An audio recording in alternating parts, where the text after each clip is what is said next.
It's a great night for baseball here in Pittsburgh. The Pirates and the Dodgers engage in the series finale after the Pirates' thrilling come-from-behind win late last night.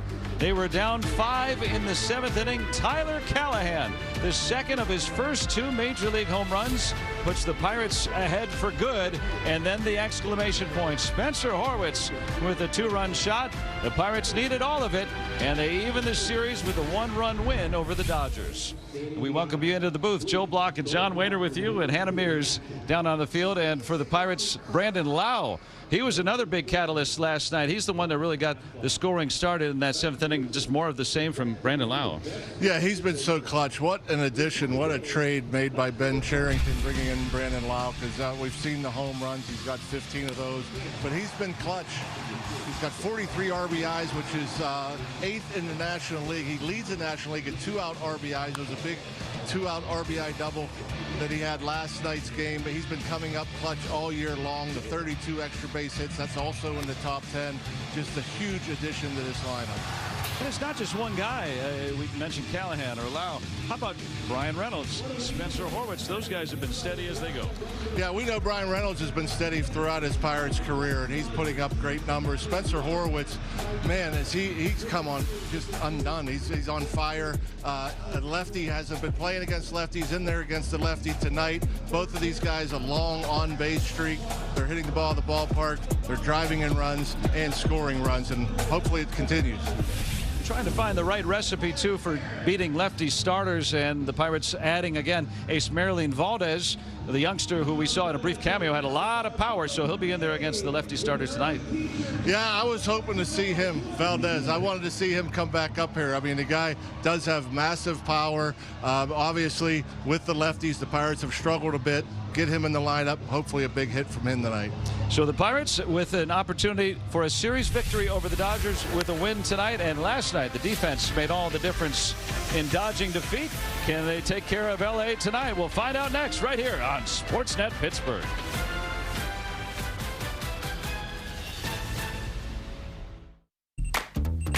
Every great day starts with Wellness Center, your home for judgment-free health care. No insurance, no problem.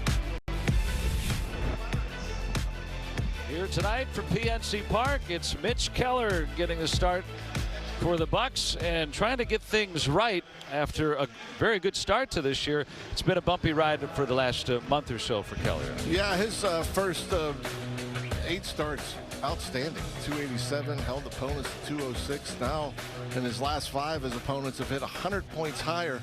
And, you know, the stuff doesn't look any different. You know, early in the game, he looks like he got some zip. Maybe the hitters are making adjustments against Mitch. But he'll punch back. He's durable. He'll come back and hopefully regain that form we saw earlier in the year.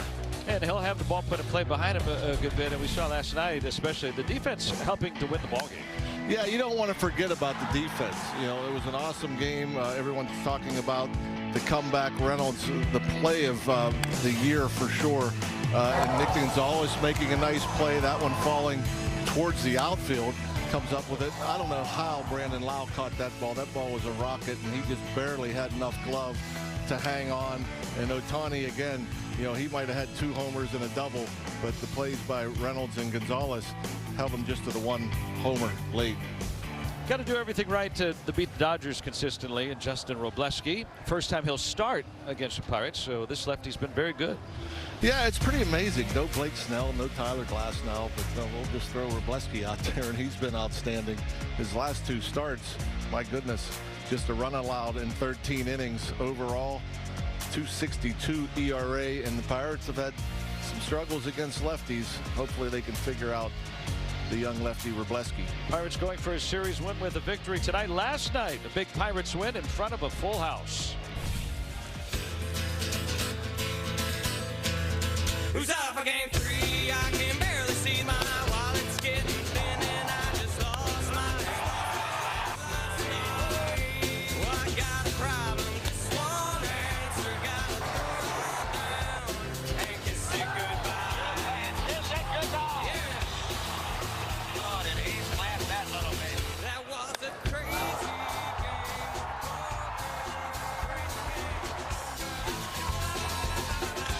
That was a gritty Pittsburgh win. My goodness.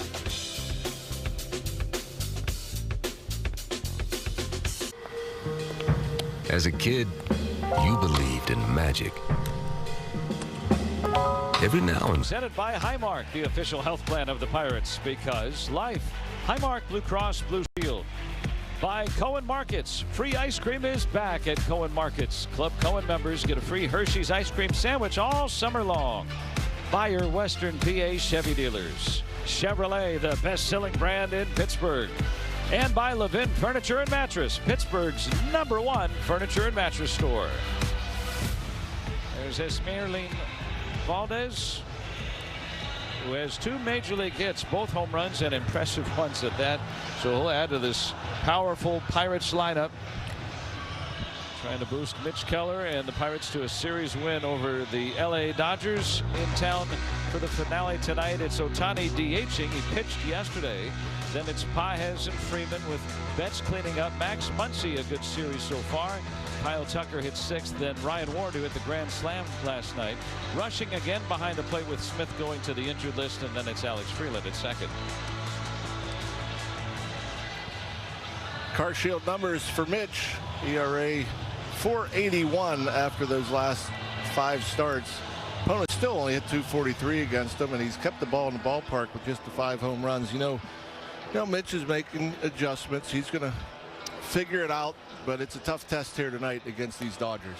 Now, one of the top scoring teams, one of the top pitching teams, one of the best teams, the Dodgers, but the Pirates can win the series with a win tonight. And the Levin Furniture and Mattress defense, it's Reynolds in left field. That 5 play last night. Mangum in center and Valdez in right with Gonzalez and Triolo on the left side. Lau and Horwitz on the right side. Rafael Flores Jr. his first start behind the plate this year for the Pirates. Came in relief yesterday for Endy Rodriguez, who is okay. Rodriguez available off the Pirates bench tonight.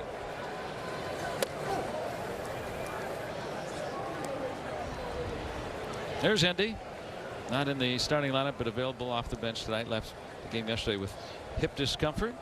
So we'll look at Flores. Yeah, that's certainly good news. Endy obviously has dealt with a bunch of injuries over the last several years. Good to see that he's going to be okay.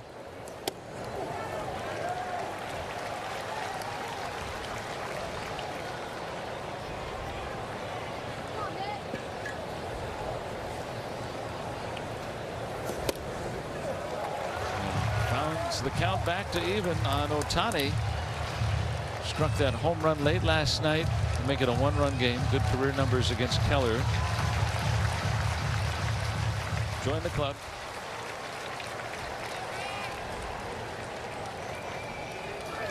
Ooh, good breaking ball. Good job of wasting it by Ohtani.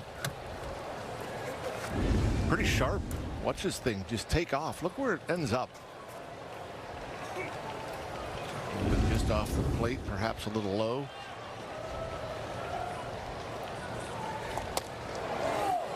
Trying to guide that one back over the outer edge. Now the backdoor breaker just didn't get enough break to catch that corner. And Ohtani will walk. Hasn't been running as much as in years past. As soon as I say that, he runs on a walk. Look how happy he is.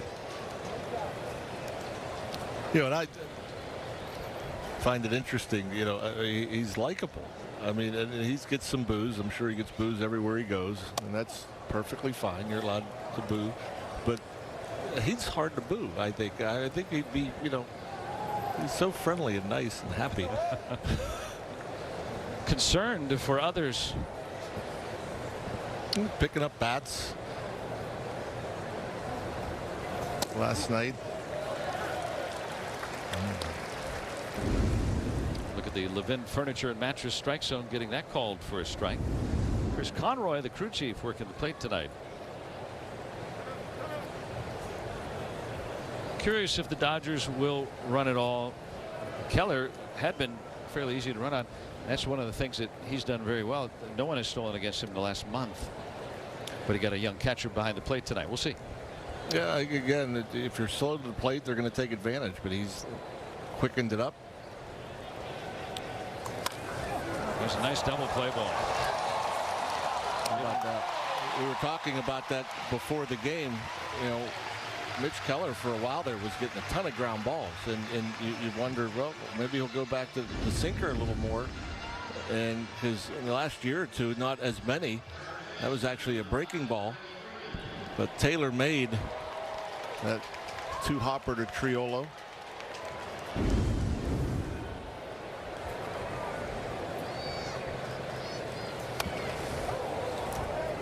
You wonder, you know, as you talked about how they haven't been running on them the last month, okay, and so we talk about pitchers, and pitchers that have lower ERAs are good with runners in scoring position or runners on base.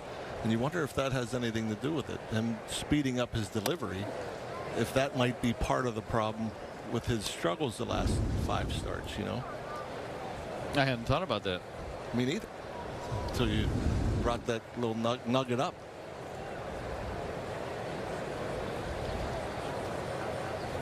They look at everything.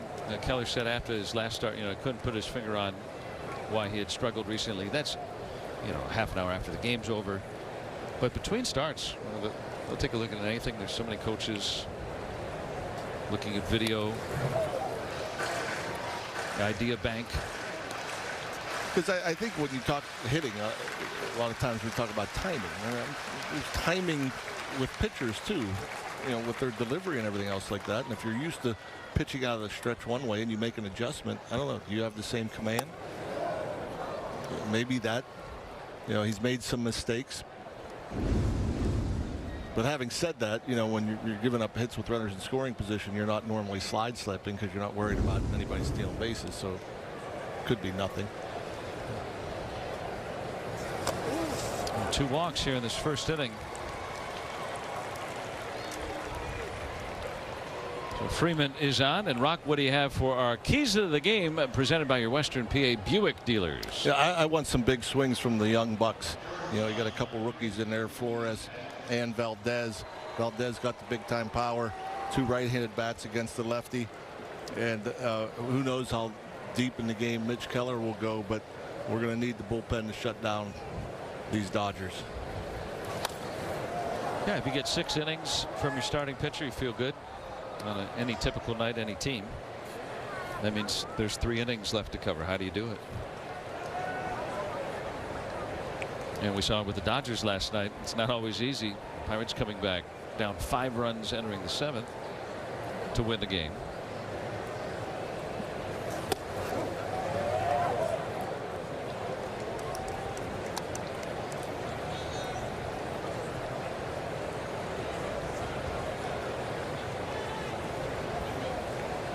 Keller with good career numbers against Mookie Betts.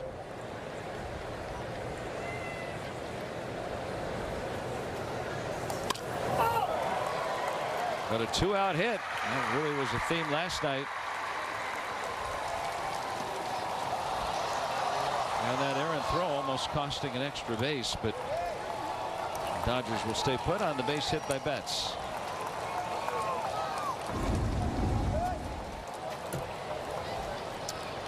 Looks like Betts got a cutter right down the middle, stays with it. Good job of cutting it off, getting it in. Freeman's getting the third no matter what.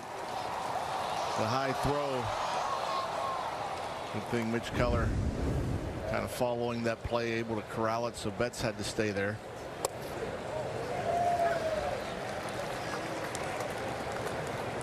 Just a second career hit by Betts off Mitch Keller in 11 at bats.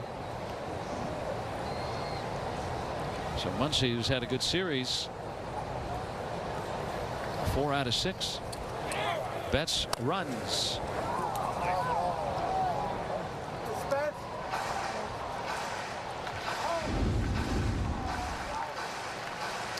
See the higher leg kick from Mitch Keller, not the slide step. Betts gets a pretty good jump off first. Betts has not stolen a base this year, coming off the oblique earlier this year. Started and stopped that time. Ooh. Very close. That's one, you know, we talk about using challenges early and you don't want to waste them. But when you have a situation with runner in scoring position, might end an inning. A very close pitch, though. and you look at last night's game, or was it? It was 2 nights ago. Freddie Freeman would have been called out on strikes if he would have challenged. He ended up walking. They ended up hitting the grand slam after that inning. You know, that was a game-changing call.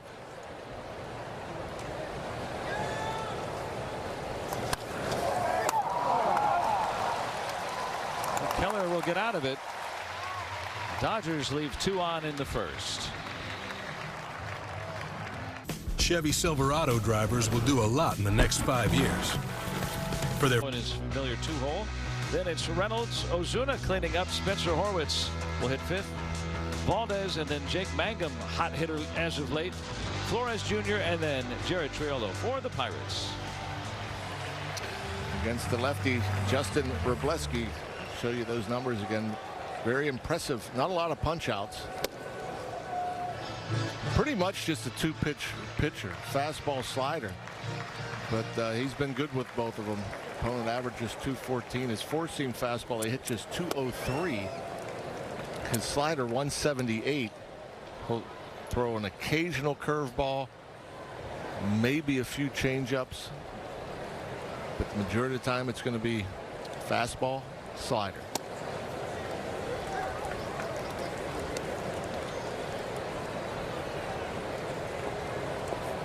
.300 batting average for Gonzalez.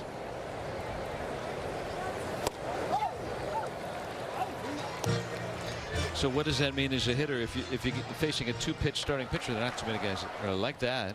Yeah. I mean, you could stay on the fastball. You saw the slider there. It's firm and it's breaking India. There's only one lefty in the lineup for the Pirates tonight, so it's not like you have to worry about much soft. So even when he throws a slider, most likely it's coming towards you. So you can, you sit fastball, be ready. Hopefully, he makes some mistakes middle. Now, if he locates it and stays down and away for strikes, could be problematic. Betts stays with it, getting the first out. And LA defensively, it's Ward, Pajes, and Tucker in the outfield. Muncy, Betts, Freeman around the horn with Dalton rushing, catching for the 3rd straight night.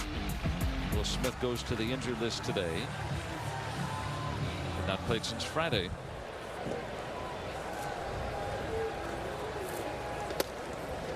Lau against the lefty. 2 lefties in the Pirates lineup, not just one. Brandon Lau and Spencer Horwitz. Now Horwitz really earning an opportunity there at the home run last night. Certainly opening some eyes of what he can do against lefty pitchers now. And Lau for a long time had been hitting lefties pretty well. A little bit of a dry spell as of late. Hard to keep him out of the lineup. I don't care who's pitching. Really an all-star in my book for the National League this year. Yeah, I can't imagine another second baseman in the National League with better numbers. And if you did, you'd have to make him up because he doesn't exist. Now Brandon Lau leading National League second baseman in home runs and RBIs. Bryce Terang, though, ahead of him in OPS barely as of now.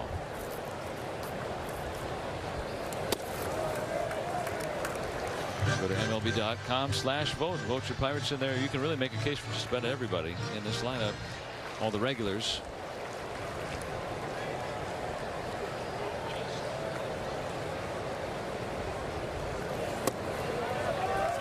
And there's a walk, a rare walk from Wrobleski.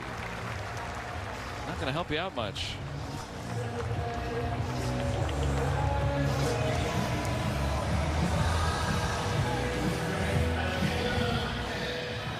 The Xfinity batting stats. Reliable Wi-Fi at one price. Reynolds has been one of the top hitters against lefties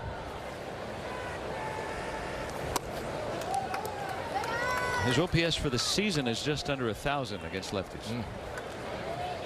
I would always assume switch hitters would be more comfortable left-handed just because you're going to get way more at bats left-handed. And with Reynolds, that's typically the case. Yep.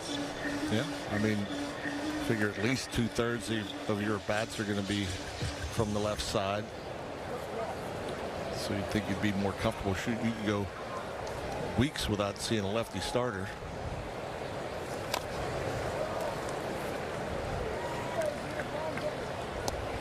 Yeah, 995 OPS, 5th highest in the National League.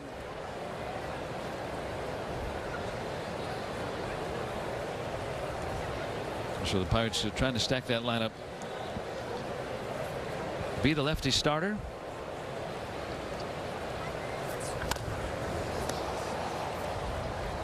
That's why Callahan's not back in there. Donnie was saying today, you know, after that magnificent game last night, not suited usually for lefty starters all that much. There's Tyler Callahan.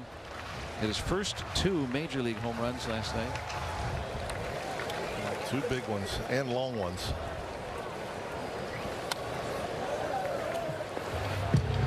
Yeah, hits a no doubt home run off Shohei Ohtani for his first big league home run, and then Pirates are down late. Takes him from down 2 to up 1 with a 3-run shot, 2nd of the night.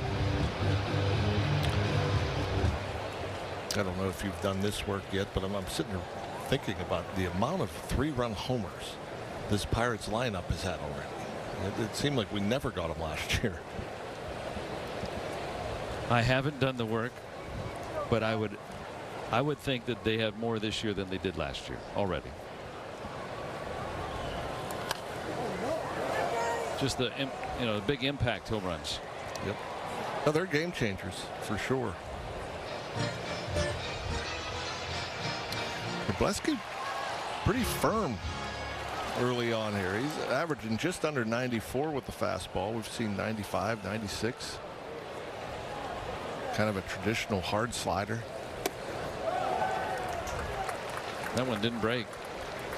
He called that a slider. I don't know. It almost looked like it came out like a changeup. He does throw an occasional changeup.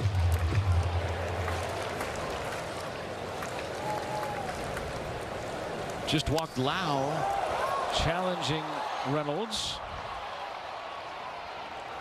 Home run in some places, but not here. Yeah, he just missed it. He got a couple sliders that were over the heart of the plate. And that one just didn't quite get the extension that he wanted. Still hit it pretty good. Look, you could tell right away he was mad. He said, boy, just missed it. Maybe a little off the end.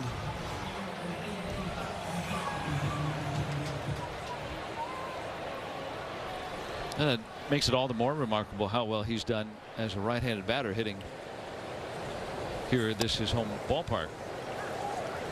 Harder to generate power here with that expansive left field.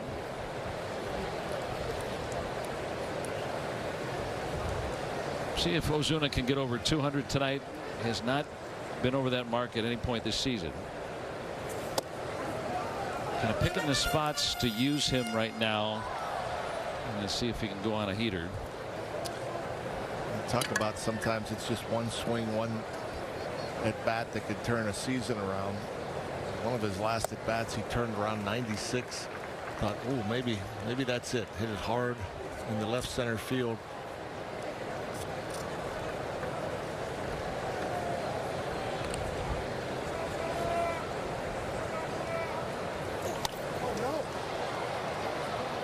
Timeout to right. Pirates retired in the first, scoreless through an inning. His truck is having trouble starting, but he went to the Tyler Callahan game, and for good reason. His first 2 big league home runs hit in the same night. First one off of Shohei Ohtani. That ball we think is in the Allegheny River somewhere, but the second one, thanks to a fan named Gavin from Baldwin High School, was able to give it back to Tyler Callahan last night in exchange for a few autographed items. Callahan was happy to have that ball back in his locker. It now sits in his locker in a case, along with his first out recorded as a pitcher, which happened on game 1 of this series against the Dodgers. It was a Page's ground out, Joe. So we were saying, are you a two-way guy now? He said he told DK, if they're ever a case again, they may be up by 20 or something, he's in. So DK was thrilled to hear that. Yeah, and there's no official word yet whether that ball ended up in the Allegheny or not, but certainly a magnificent home run. What was with the bat flip and everything? Donnie said he'd never seen a guy do something like that. That's so extraordinary. It really is. And I just can't help but think, like, how many people have hit their first home run out of the stadium to where they couldn't get the ball back? I mean, Hannah, what happened there with the bat flip and everything? Well, it was hilarious because obviously it's been a thing in this dugout this year between Spencer Horwitz and Brian Reynolds on who has the better bat drop, who did it first. Callahan said he saw Spencer do it. He wanted to do it and said it was sick. So I asked them afterwards, I said, who did it better? Horwitz obviously said he thinks Callahan upped him. Reynolds said Callahan, everything about it was perfect. Everything he did was just perfect. Now, Reynolds did say, though, he kind of refused to give Horwitz any type of bat drop credit yesterday. He said Spencer's just looked like he got shocked in the hands a little bit. But Callahan, I would say, yeah, have your moment. That was like a double curtain call for him. Just one of those games that you imagine in the backyard. And then that one. it's all one movement. I don't even know how you can think that fast to flip your bat like that. A lot of fun and a necessary home run at that. Major League Baseball actually posted last night. I don't know if you guys saw this, Joe. They said word on the street is Spencer Horwitz's bat is in the Allegheny as well after that bat flip. That's clever. Yeah, I said last night I made Bautista blush. Spencer very reserved, at least around the clubhouse when we're down there, and so for him to engage like that, that's fun. That again, the first home run of your career. It could be in Ohio right now. You know, where'd it go? It's crazy. Well, he'll have the second. Yeah. Yeah. What's that ball? That's my second home run. Well, where's your first? A good start to this second inning for Mitch. Gets a chase, looked like a cutter, up and away. Closing in on moving up the strikeout ranks for the Pirates.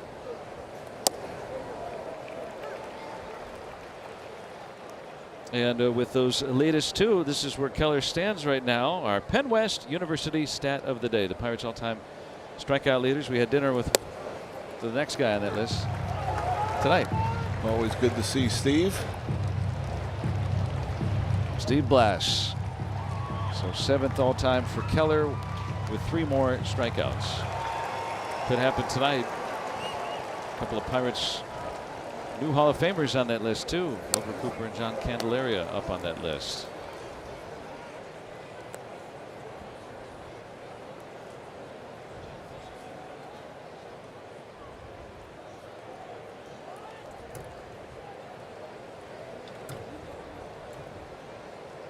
Could strike out the side here.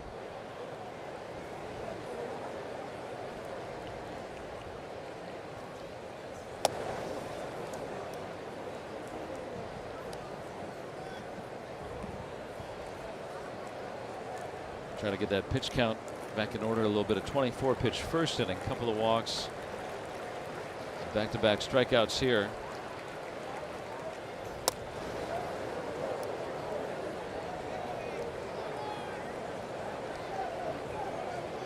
The fastball evens the count.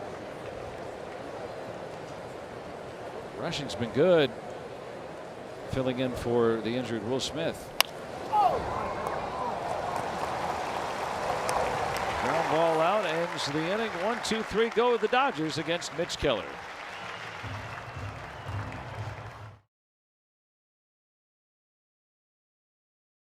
Obstructed Views broadcast going on right now over on our S&P Plus channel. Corey Graves and Stephen Brault going to be joined by former Pirate Cole Tucker to chat about baseball, the Bucks, whatever comes up. That's right now over on S&P Plus and always streaming on S&P 360. That is a lot of fun. Not to take you away from us, but they're a lot of fun too. So was Horowitz's home run last night. Very necessary in the Pirates' 9-8 win because Ohtani answered with a 2-run home run after Horowitz. But the Pirates prevailed. Wesky, he's unafraid. He attacks the zone. Horowitz, seen him many times this year. It seems just ambushing first pitch. Comes right at him with 2 fastballs.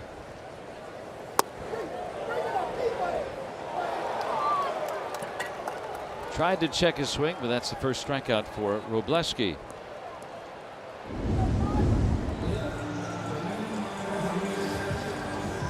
It's always just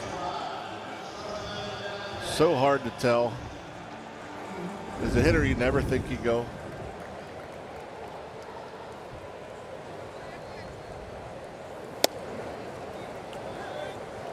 Ace Merlin Valdez, first at bat since being called up again earlier today. Donnie brought up a good point in our radio chat today about Valdez. When he went back down to the minor leagues, it was his first big league call up. He goes back down to the minor leagues. And no sulking, no not doing what you need to do. He goes right back down there. 3 homers, 9 RBIs in 10 games. Work ethic the same. Everything's the same. And that doesn't always happen, is what Donnie was saying. Yeah, I mean, you hope that you're just going to go down and just do your thing and hope to get back soon. And in his case, I think it helps that you go down there and you continue to work. And you know, it's sure a thrill to be up at the big leagues. Get you a couple of home runs while you're here. Go back down and just keep working on your craft. Let's see, a bit tied up. Well, part of the bat and all of the ball went to the outfield.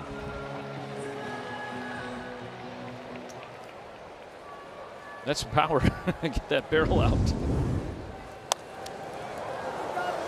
Be a quick inning for Robleski.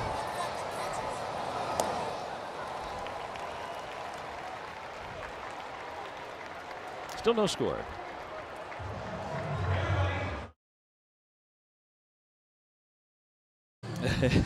Here to watch Mitch Keller pitch tonight. Steve was telling us that, I didn't realize this when he came up in '64. He wore number 23. So watching this number 23 tonight, perhaps move ahead him on the Pirates all-time strikeout list. Now Blast did it at a time where guys didn't strike out nearly as much as they did today, and he did it in a relatively short period of time. He was a really great strikeout pitcher in an era where you didn't see that all that much. It was really, really good.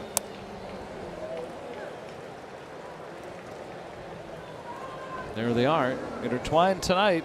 2 more strikeouts for Keller, and he'll get what's in Steve's right hand. No, he'll move up on the strikeout list. Keller is 8th right now.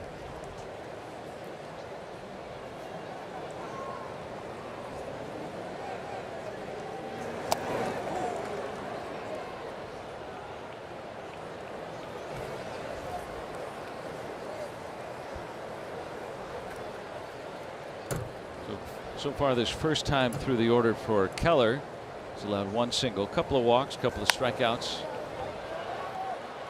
First time through the order this year, opponents are only slugging 186 against Keller.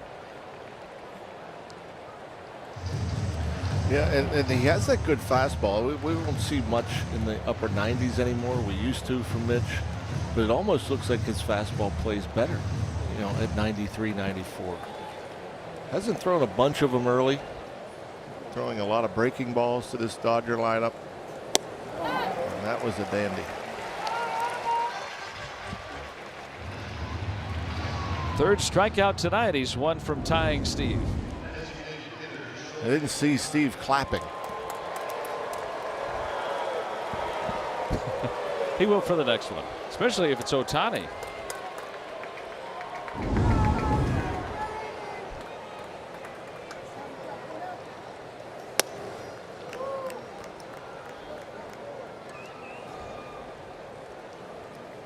Ohtani walked that first time around. Ohtani's been, you could say, the hottest hitter in baseball for the last month or so.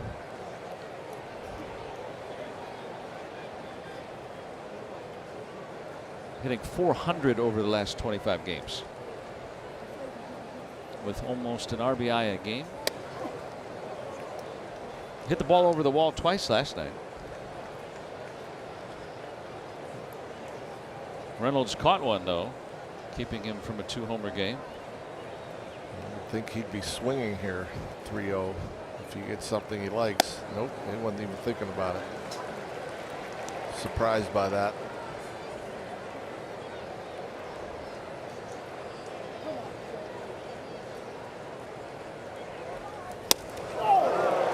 Made his mind up. Thought he was going to get another one. Well, this cutter, it's got some good movement to it.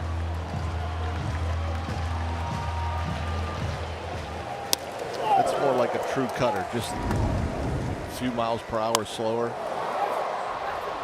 That slider, though, roped out of here, and the Dodgers lead 1-0 on Ohtani's 13th home run.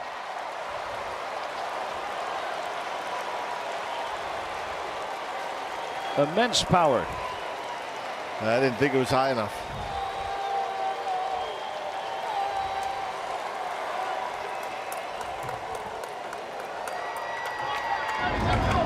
Well, the Babe used to call his shot. Maybe he was just waiting for his pitch, and it looked like he wanted that one. Yeah, there aren't many. I mean, that you always worry about going down and into a lefty with the breaking ball. That one actually was, you know, a backdoor breaking ball. Might have got to the middle of the plate, but still, to be able to blister it like that on the line into the seats is impressive. And as you pointed out, I mean, Keller, one of the toughest to homer against. But Ohtani is so special, eclipsing 50 home runs in each of the past 2 seasons.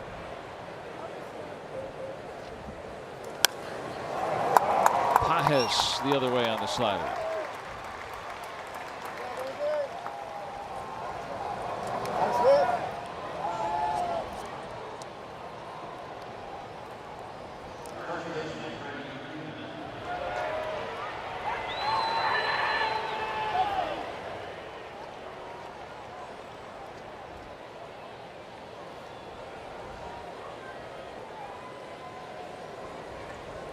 Pages has stolen 7 bases.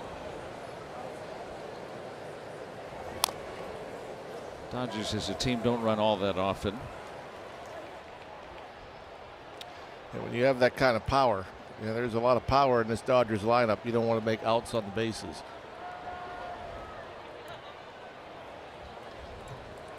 I never thought about that until I asked Brian Reynolds one day, his rookie season.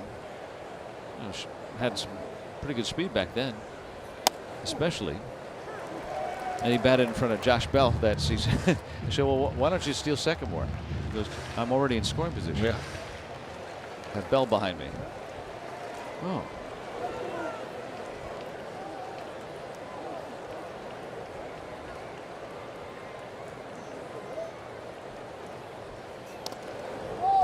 Freeman hit by pitch. So the second time through, home run, single, hit batter.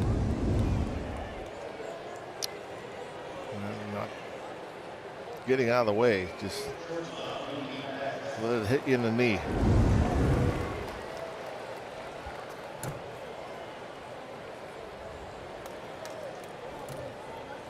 Keller has already gotten a ground ball double play today. That's more of a fly ball hitter, though. Flores will come out.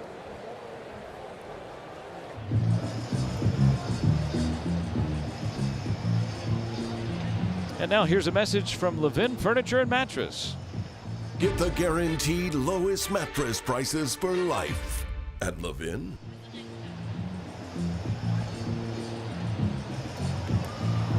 That's a single his first time against Keller.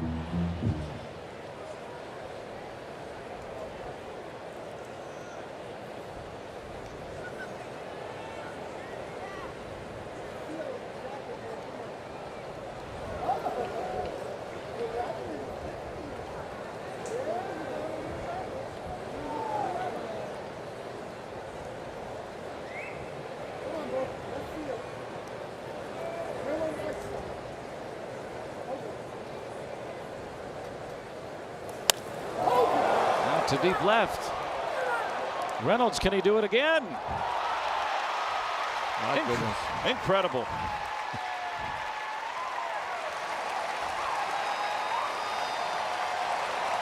And again, Brian Reynolds not caring about the wall. That one might have hurt a little bit. I mean, I don't think he felt it coming.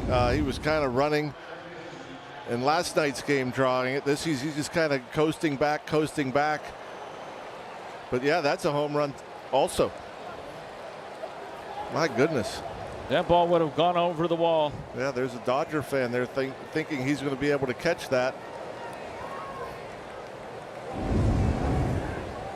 The one he caught last night, he said, was ticketed for the second row. That one's the first row, but either way, that's going to be a 3-run home run by Betts. And a second hit batter of the inning for Keller.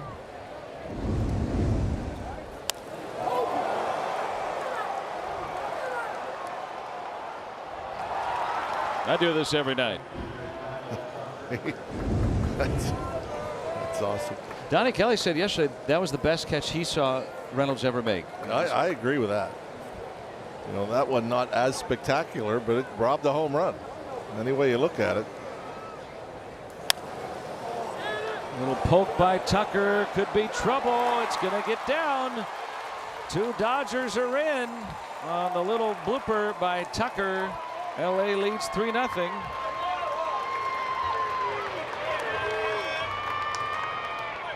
Freeman had to be careful not to pass Pages on his way home. Cutter that ties him up. Just into no man's land, and nobody can get there. 2 hit batters in the inning, pushing up the runners. A runner, I guess, on just a single.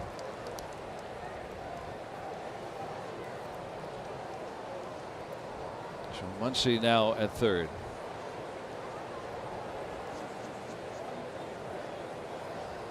Ryan Ward hit a grand slam last night.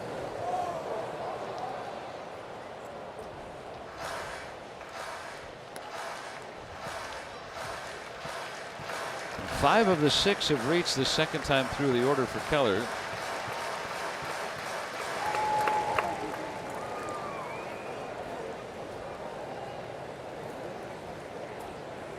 Trying to keep it to just 3 in this inning now. Stolen base for Tucker. That was pretty easy. A big leg kick, big jump.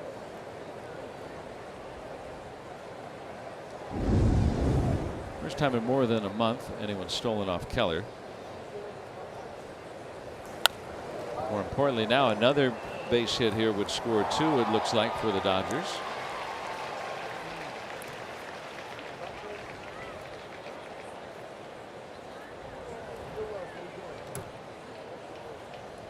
With runners in scoring position so far. That includes that grand slam last night.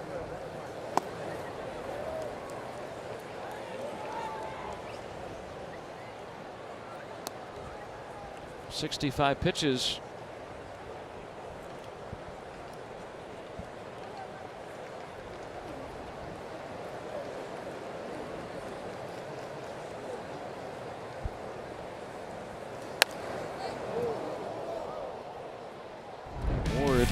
filling in for the injured Teoscar Hernandez and picking up right where he left off. Breaking ball, center cut.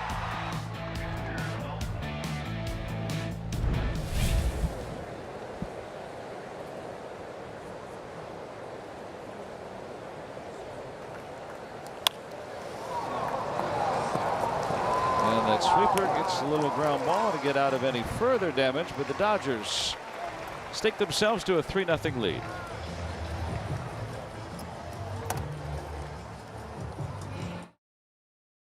On SMP is presented by UPMC, the official healthcare provider of sports coverage on SNP, and by Barrel Automotive, driven to be better. Turning out to be a nice night after storms rumbling through the area late afternoon, early evening here.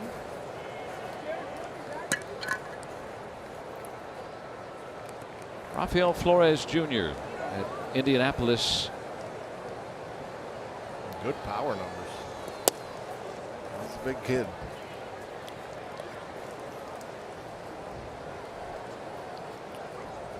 Hit lefties pretty well, almost 500 slugging at Indy against lefties, so good guy to have in there tonight.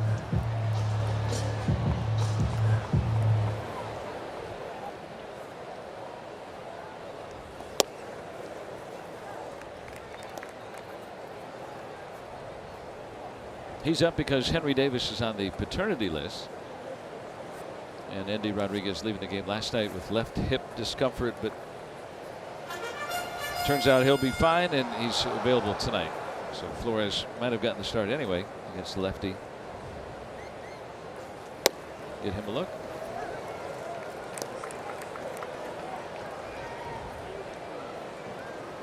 Came over last year at the trade deadline in the deal that sent David Bednar to the Yankees. Flores part of the return. Drew a walk last night, draws a walk here to lead off the third. Going to have to come back again here tonight. That helps. Helped the cause last night late. A couple free passes that led to runs. Well, Robleski already a couple of walks. He had walked 5 total in his last 6 starts.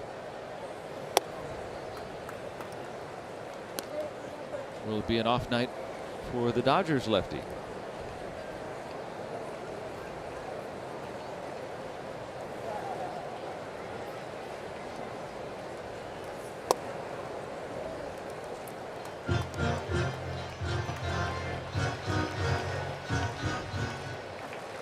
Triolo has played every inning at shortstop since May the 28th.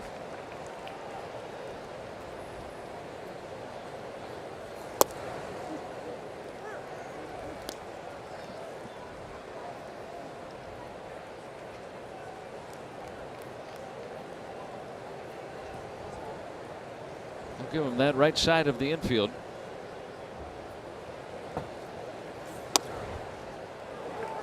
Hard to do anything with that.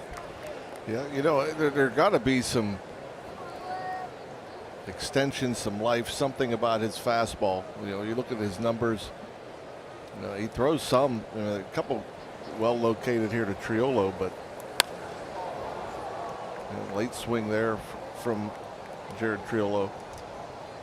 But again, fastball, slider, everything's coming into you. The slider's hard, and you know, it's hard to get a swing off on him. There's been a lot of takes on his fastball. I think it's because it's just kind of sneaks up. Maybe he hides it well. There's a base hit. First one for the Pirates tonight. But it makes you feel better as a right-handed hitter facing a guy like this, because you really don't have to worry about a changeup. I think he may have thrown a couple first time through the lineup, but everything's coming towards you. You know, right on right, it's hard when they're throwing a breaking ball away from you, because you know, you're more likely to get out in front or off the end of the bat with a breaking ball from a righty. But a lefty, it's coming towards you, so should make it easier. But man, he's putting together a good year with basically these 2 pitches. That's a rare curveball. He does have one of those as well, of course, but Rarely throws it. Well, pitch to contact pitcher on a team that does strike out a lot, but generally most of the guys are there seem to make contact. We'll see how that fares tonight from the 25-year-old Robleski.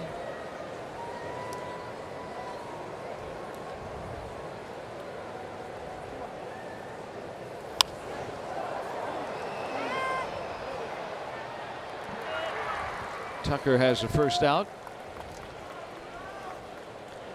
Bucko Luau weekend presented by Levin Furniture and Mattress, and that's this Sunday. The Marlins in town. Can take home a retro lunchbox while supplies last. Get your tickets at pirates.com/Bucko Luau. All weekend long. Fireworks following the game tonight. A lot of fun at the ballpark. And Robleski on 2 pitches gets 3 outs after the Pirates put 2 on.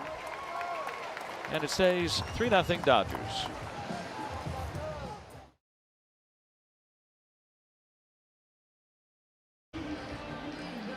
They just stopped off the interstate, picked up a few, and then here we go. All right. That's how it works. Got the tinfoil. Of course. Did you know they used tinfoil? I didn't. Me neither.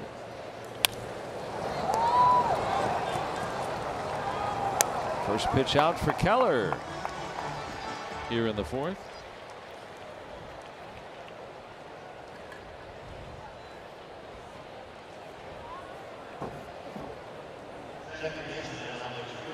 Got 8, 9, and 1. Trying to get the first 2 out before Ohtani.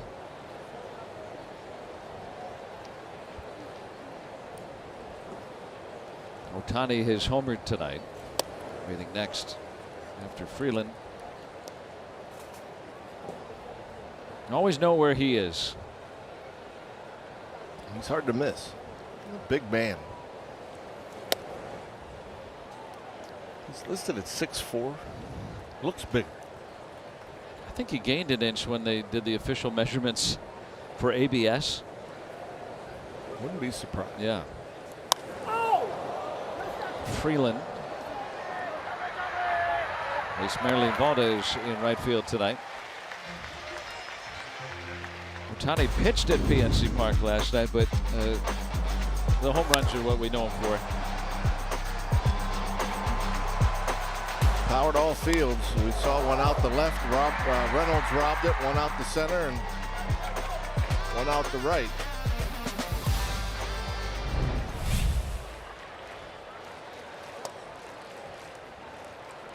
Last year hit 55 home runs, 54 the year prior. Up to 13 now this year. He had 8 more in the postseason last year.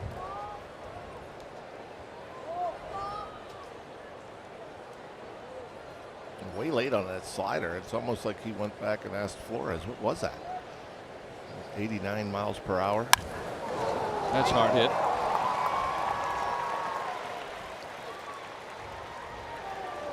He's been on base all 3 times.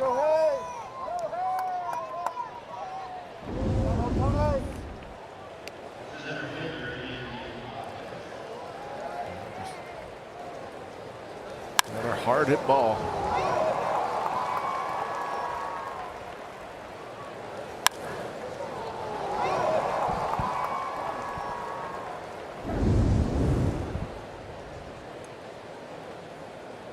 Trying to get through Pages. Baseball's RBI leader. 56 driven in. And it came into tonight hitting .413 against the Pirates in his career. That's gone up 1 for 2 nights so far.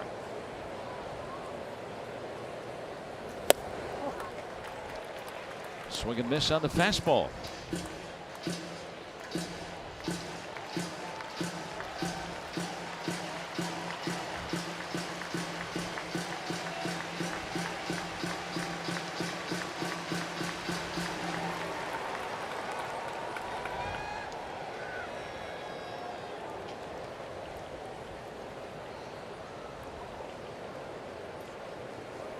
Ohtani running.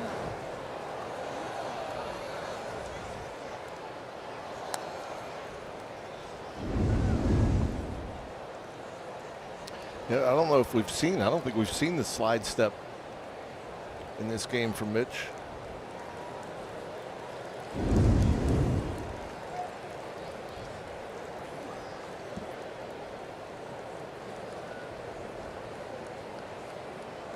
Not going. Remember, Ohtani stole 59 bases 2 years ago, the year he hit 54 home runs.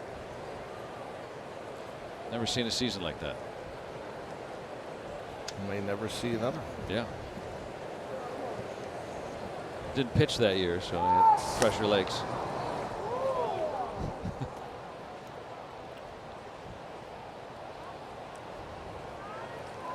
So this is what you get when he takes a regular turn in the rotation. It's so much worse.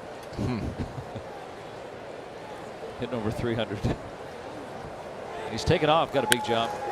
That ball's going to get down, and Ohtani might score on this if it doesn't get in. And Reynolds always, from the Corey Dickerson School of playing left field at PNC Park, got it in quickly.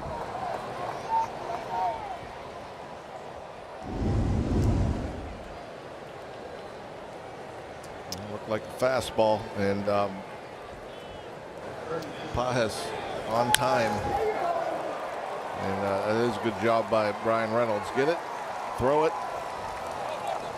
make everybody stop.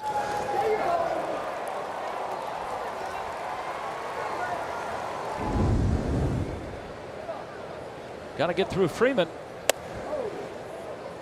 He has walked and been hit by a pitch. Keller tonight has walked 2, hit 2, struck out 3.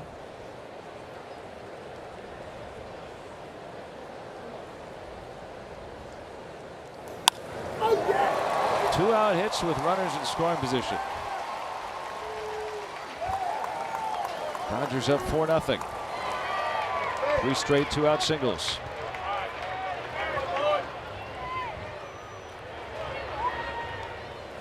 No surprise seeing Freddie Freeman go the other way.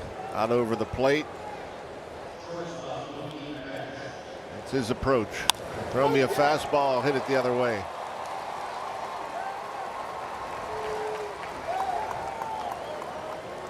Now that's something that's plagued Keller all year, that trying to close out those innings. 2 outs and runners in scoring position coming into tonight. Opponents hitting .412 off Keller. Tucker with the 2-run single in the 3rd there. Freeman driving in his 37th run.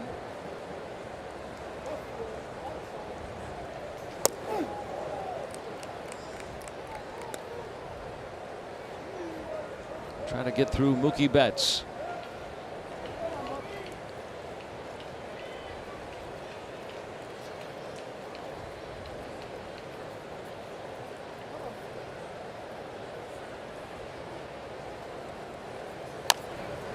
This is such a good lineup. The Dodgers have the current MVP, the RBI leader, a former MVP, and then a former MVP. And they got 3 pretty good players that aren't playing. Hernandez, Edman, Will Smith. Great point. Yeah, catching them at a time where they have 15 players on the injured list. We've been talking about how good the pitching's been, and Blake Snell, Tyler Glasnow. Edwin Diaz. Edwin Diaz. Lights out closer. Yep. Now, what have the Dodgers done? They have the 2nd best record in baseball with all those injuries. Of course, able to collect depth. That could be debated, but still, he's still got to go out there and perform, and they've done that. Trying to keep it to a 1-run inning here. And Betts will challenge. Previous pitch is called a strike. Let's take a look at ABS, powered by T-Mobile. Pitch the ball. Los Angeles has 2 challenges remaining.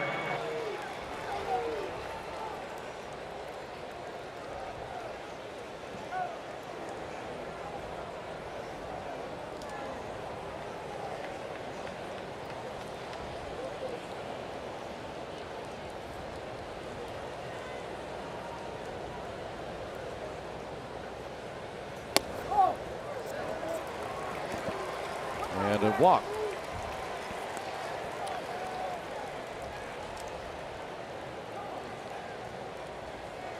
Pirates went with Majinski as the long man last night. Remember, Dotel in game 1 of the series usually used as a long man, but could not retire a batter.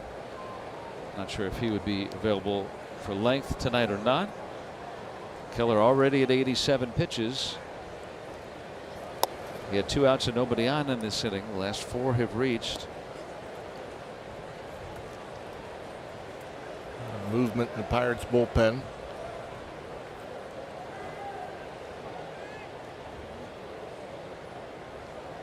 Max Muncy, terrific power. Gets past Flores. Dodgers add a run.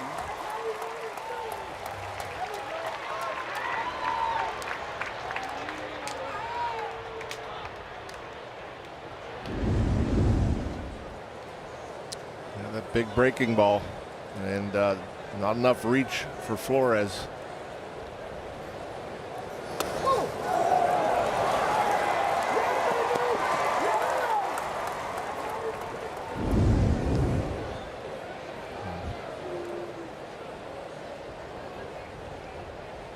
Bill Murphy will make his way to the mound. Pirates pitching coach.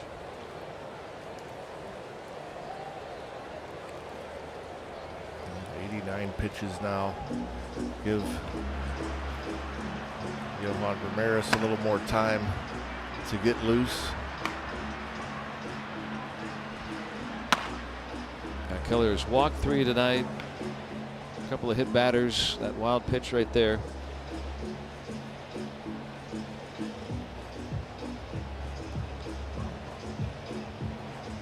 4 straight have reached after there was 2 outs and nobody on. The 8-9 hitters were retired, but this top of the order very potent. They've reached base 10 out of the 12 times they've batted.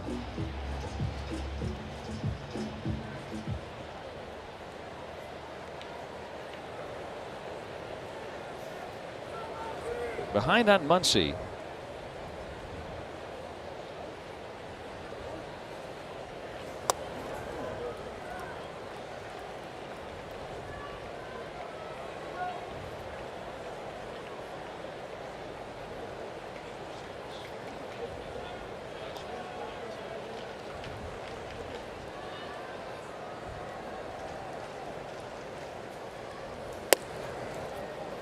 That'll reload the bases. Back-to-back walks. And I'm guessing last batter for Mitch Keller. Tucker had that little blue 2-run single in the 3rd.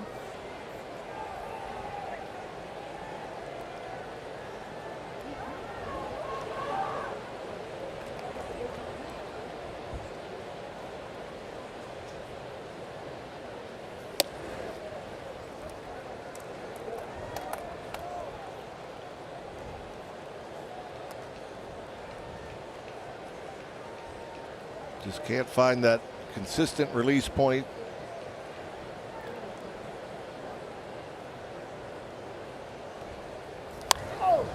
Foul ball.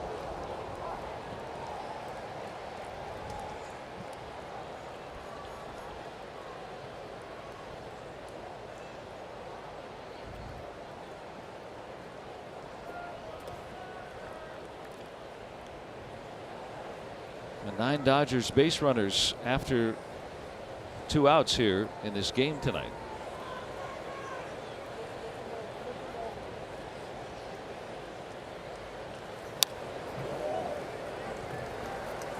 How do you close out that inning? Well, the Dodgers' 2nd most runs per game in baseball. Not as easy against this team as others. And they're not going to help you much. You know, if you're not able to throw strikes, there's not a lot of chase in this lineup. Keller ahead on Tucker with the bases loaded. And they do a good job of wasting pitches as well.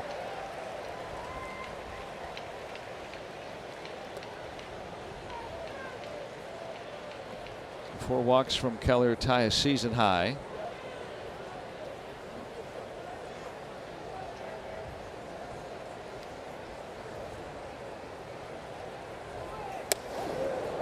Almost hit a third batter tonight. A laborious inning. This will be his 30th pitch coming up.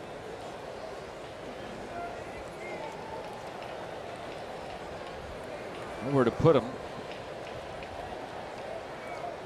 Got to treat it like a 3-2 count. Now it is 3-2.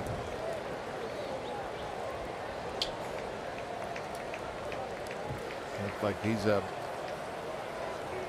that pitch calm on his belt, and I think he may have already called the pitch. You want to walk in a run.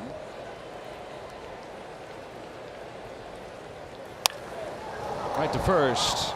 And so no further damage. Dodgers add 2 and lead 5-0.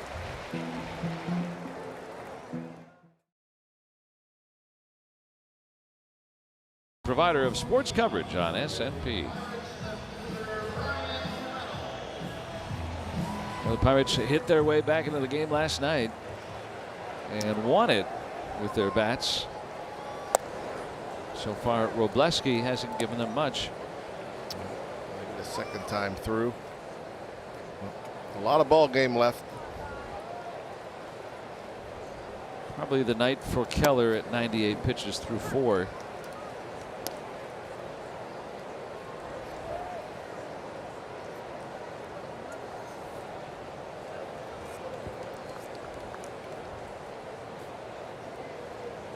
See if he is engaged for the 5th or not.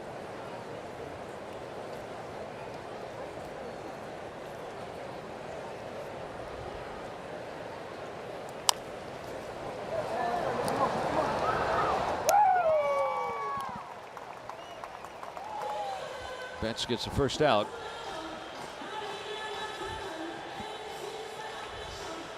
Robleski, on the other hand, getting that double play ball, get out of trouble in the 3rd inning. Pirates had 2 on, nobody out. 2 pitches later, he's out of it. And so 51 with 1 out in the 4th.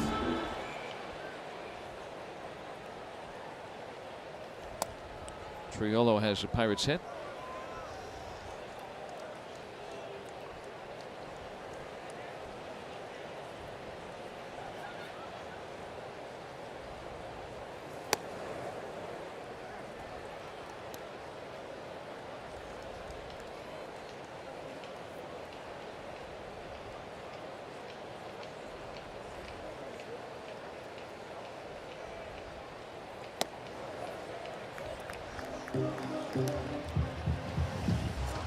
Everything away from Ozuna, who has showed very little want to going to the opposite field. Which is surprising, you know, especially when you get elevated fastballs away. You know, he has a ton of power that way. You know, he's capable of hitting the ball out anywhere. Right, left, center.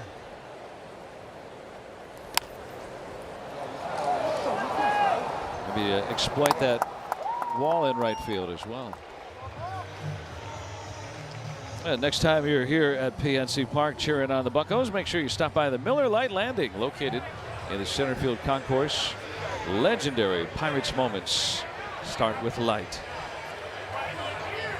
Great spot when they did the redesign earlier this decade of this ballpark. That was added in there. Really just a nice centerpiece. Snugly put in there with the great backdrop. So many amenities when you come out here.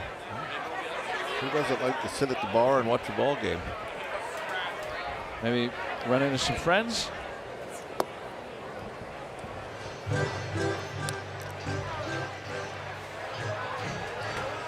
Great place to mingle.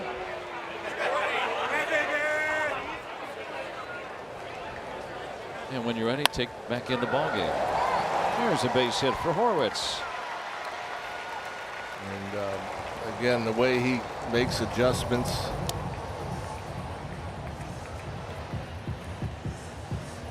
Shorten up, get on top of that fastball.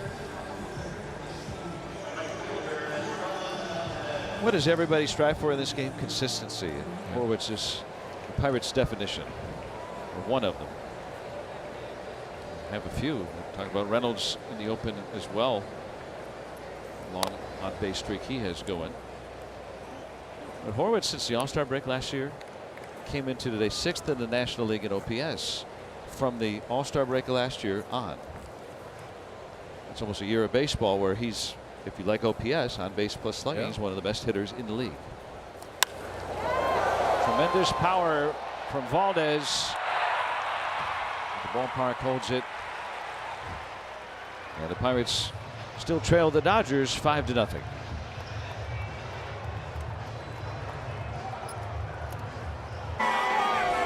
Now this Pirates pitching change presented by Valvoline Instant Oil Change. Service you can see, experts you can trust. 36 2/3 innings from Johan Ramirez, making his 29th appearance. 4.66 the ERA. Opponents hitting just .219.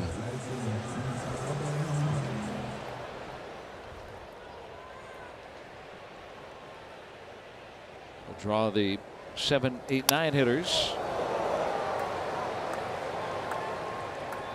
The bat splinters, and Ramirez has an out.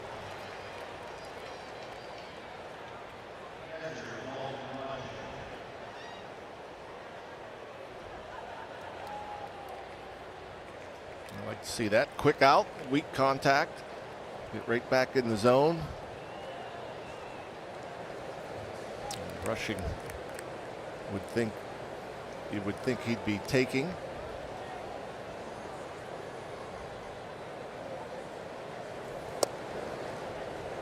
Now the Dodgers backup catcher was the backup catcher to Henry Davis at Louisville. And for Dave Roberts, normally Will Smith, of course, the catcher, who also caught at Louisville. Says that Rushing is a great receiver. And as we can see, he's been a good hitter, but tonight the Pirates have kept him 0 for 2.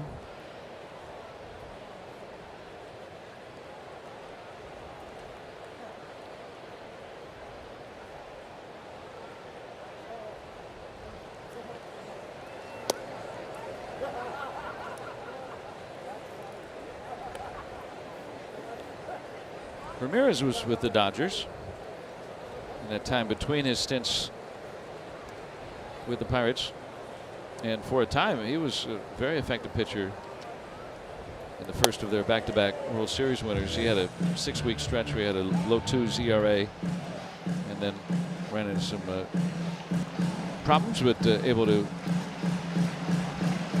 be on that World Series team. He had been moved on to the Red Sox by the end of the year, but everyone gets a piece after the fact. They're on that team. He's got such good stuff. Good fastball. Mid-upper 90s. Good breaking ball. When he's in the zone, I think very, very tough to hit. 98. And that ball moves so much. Yep. What's that like as a hitter when the ball's moving like that? It's not fun. No, I mean it's just hard to get the barrel to it. Typically when gets in trouble, it's because he's not throwing strikes. I mean, he doesn't have to be pinpoint or always hit edges. I mean, he can overpower. He can, especially righties. I think he's more effective against righties than lefties, just because it's righties, that sinker will bear in on you, tie you up. That big sweeping slider runs away from the bat.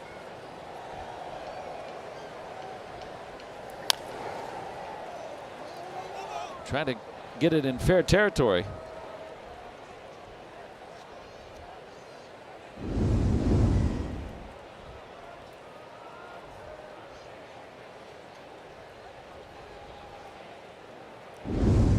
The sweeper is so big, hard to hit for righties or lefties. If he backdoors it to lefties, easy pitch to give up on. Has so much break when it's breaking into lefties, easy to swing over it.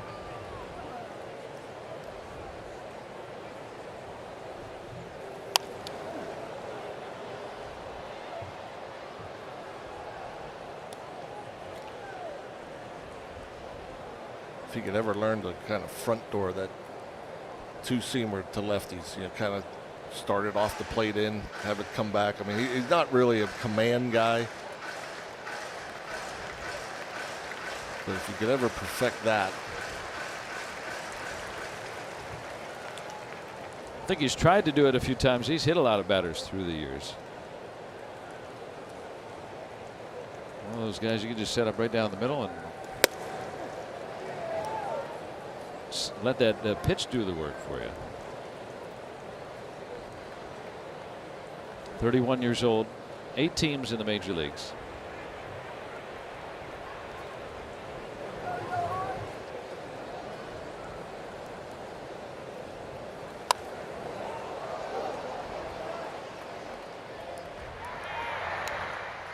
That'll be the second out. Shohei Ohtani is coming up.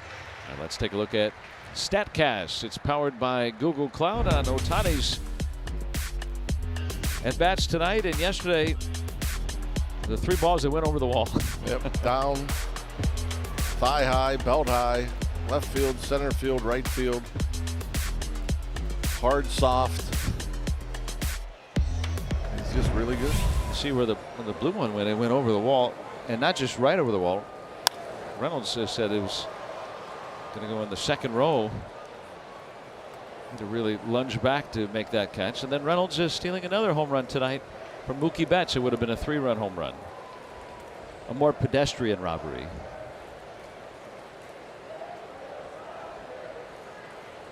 That's one of the many things baseball has done in the last few decades.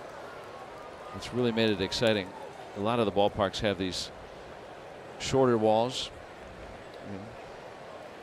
enabling outfielders to steal home runs. And every outfielder wants to do it. They love a short wall.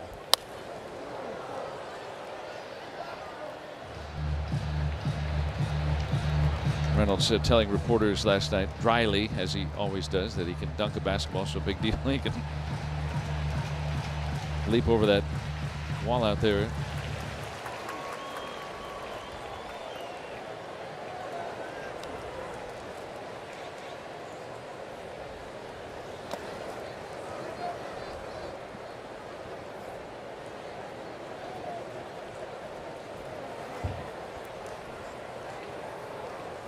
Rushing at first.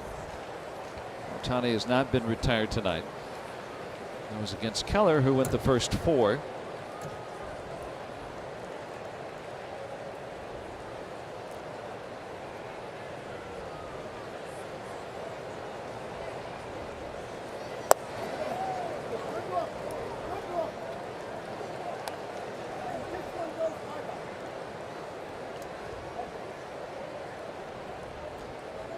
Pages next.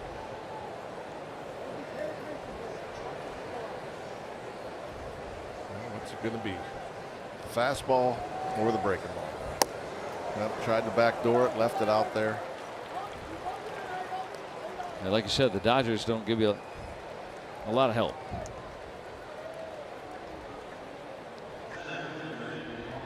Six walks by Pirates pitchers. They've hit 2 batters tonight.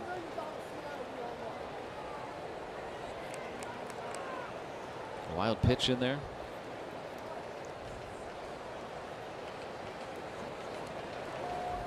Yeah, they see a lot of pitches. Dodgers have 1 extra base hit. That was the Ohtani home run.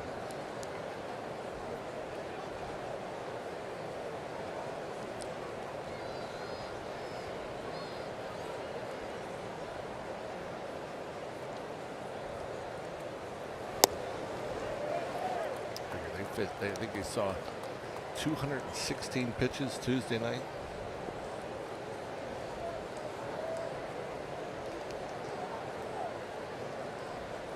$167 last night. Almost 120 already here tonight. We're in the 5th inning.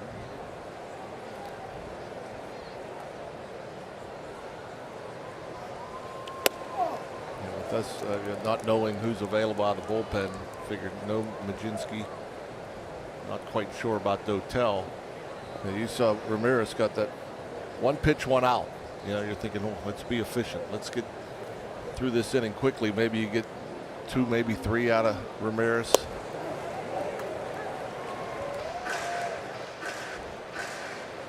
There's not a lot of consistency down in the Pirates pen. There's Wilbur Dotel.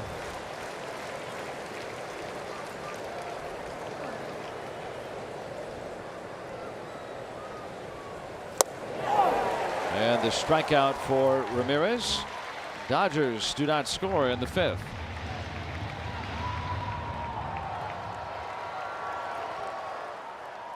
From last year in Shohei Ohtani, but over in the Pirates dugout, there's a look at Paul Skeens, who was an MVP in his own right, as it was announced that the Players Trust, the charitable arm of Major League Baseball Players Association, announced that Paul Skeens is the recipient of the 3rd Most Valuable Philanthropist Award for the 2026 season. The Players Trust will award a $10,000 grant in Skeens' honor to the Gary Sinise Foundation. Paul thanked the Players Trust for the grant and all they do to help support players. The Players Trust were proud to recognize Paul's leadership and his commitment to supporting service members and first responders, calling his efforts personal, authentic, and impactful. Joe. Hannah, thanks for highlighting Paul Skeens and what he's doing. And that's something that should be pointed out. And I like that you said authentic, too, because you saw what he did on Monday night on the off day, driving home. Yeah, there's some kids playing out there. Spent a couple hours of his night before he's going to pitch. Loves the game.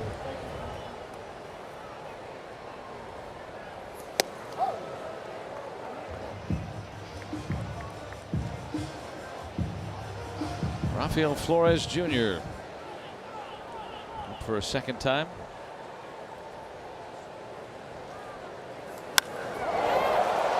Is this his first?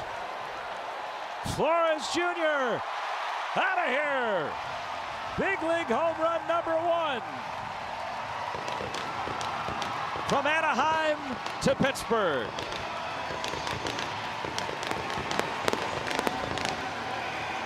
That's a big time pop.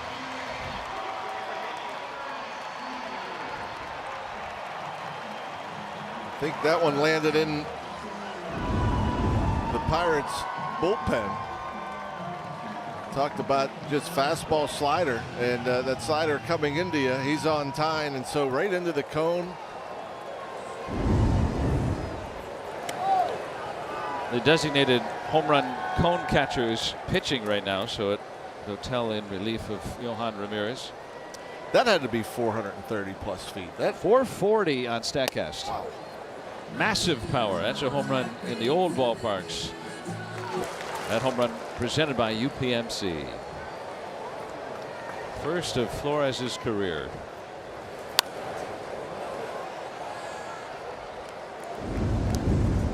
Hardest hit ball in this game.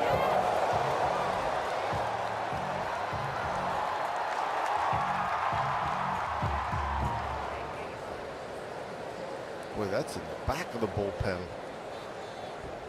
Dotel very smartly trying to use the wall to get the rebound again. Keep it in the cone. 440 feet. Flores was not drafted. He was signed by the Yankees 4 years ago out of a junior college in Southern California.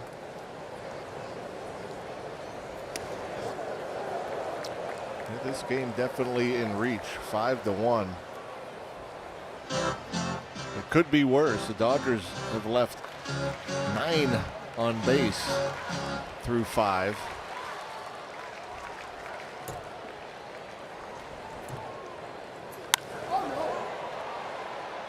Paez hadn't played well. First time Triolo retired tonight. Well, that ball was hit hard too.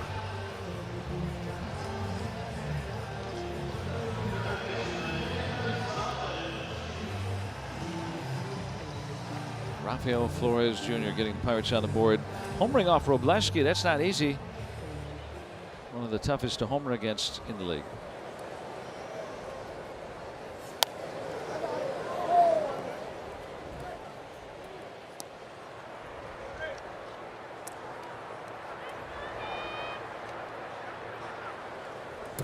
And the kind of story that Pittsburgh can get around too is Gonzalez with a base hit. As somebody that had family members help him out, getting him to play baseball, all that traveling circuit. It's really necessary to get noticed. Everybody noticing Nick Gonzalez this year too. He's really come on. It wasn't just a matter of time till he got a hold of the fastball. He's hitting well over 300 against the fastball this year.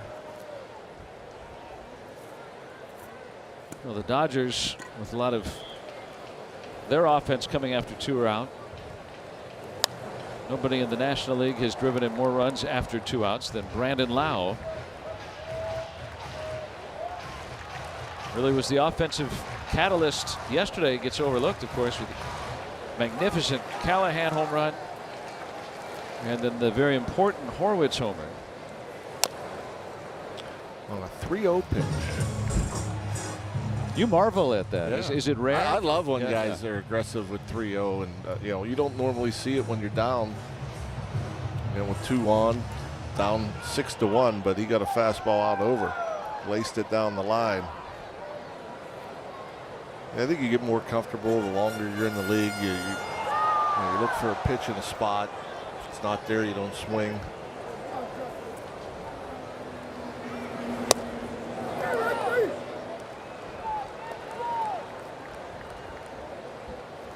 Count back to even now.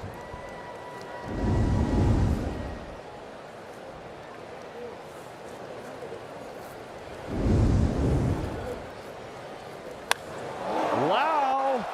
Deep. Yes. He's at it again. And the Pirates right back in this game. Brandon Lau with home run number 16. Off the lefty. Yeah, the importance of power. I mean, it gets you back in the ball game. You know, a couple of big swings, and we just haven't had that here in a while. A hanging slider. Yeah, that's what Flores got. He hit it 440. Lau, not 440, but we'll take it. No doubter. Such a sweet swing, generates so much power.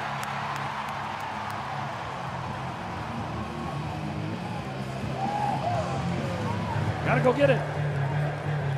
So it's Flores Jr. and Lau with home runs in the inning. Robleski had only allowed 4 home runs all year. Yeah, 2 in 1 inning. And we talked about the fastball, the sneakiness to it. It's getting on the hitters. And it's not the fastball they hit out. It's the slider. Only 1 home run hit off of that slider this year for Robleski. Reynolds pulled safe. And the contact there off Robleski. And the tumble by Reynolds, no one tagged him, as if they would call that an attempt to advance to second to see if the Dodgers pitcher is okay. You're hoping just a Charlie horse. A very close play over there. Did Robleski hit the bag? I don't believe so. It looked like he got to the bag before Brian Reynolds, but I'm not sure he hit the bag. No, he's, you know, I think the limping because of the ball that hit him more so than the collision at first. But does he get to the bag? Nowhere near the bag. And then he trips Reynolds. And he trips Brian Reynolds, yes. It's that desperate attempt to get it out there. Goes as a single.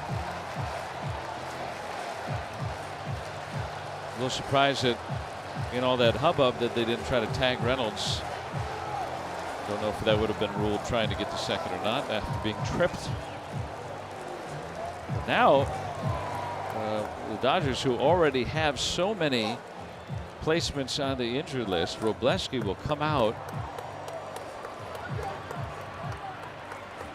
And it looks like, well, the Dodgers, if this is an injury replacement, they can choose whoever they want to have as much time as they want to warm up.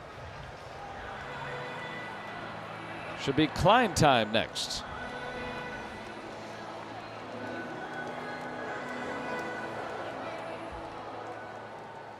Run coming up here in the 5th with Will Klein to come in to pitch.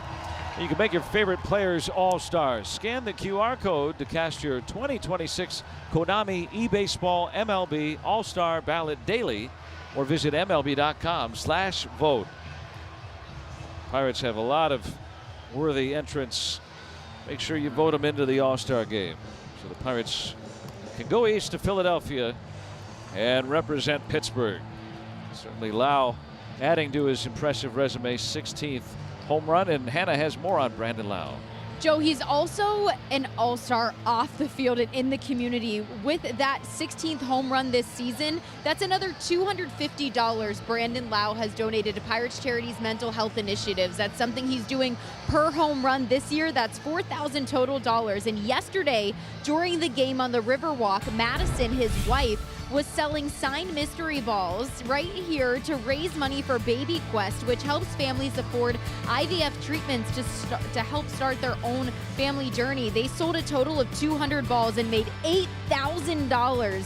The two have had struggles with infertility themselves and realized how much of a financial burden that can be for other couples. So really passionate about this cause and excited about the amount of money, the fan support, the support of Pirates Charities, and of course Brandon's teammates for helping make all of those baseballs possible. Joe, you can really see why he was also a Roberto Clemente Award winner when he was with Tampa Bay as well, and evident here in a short period of time in Pittsburgh. Now, thanks for highlighting that too. What he and Madison do. Remember, Brandon Lau is a pending free agent. He has no ties to the Pittsburgh area other than he got traded here.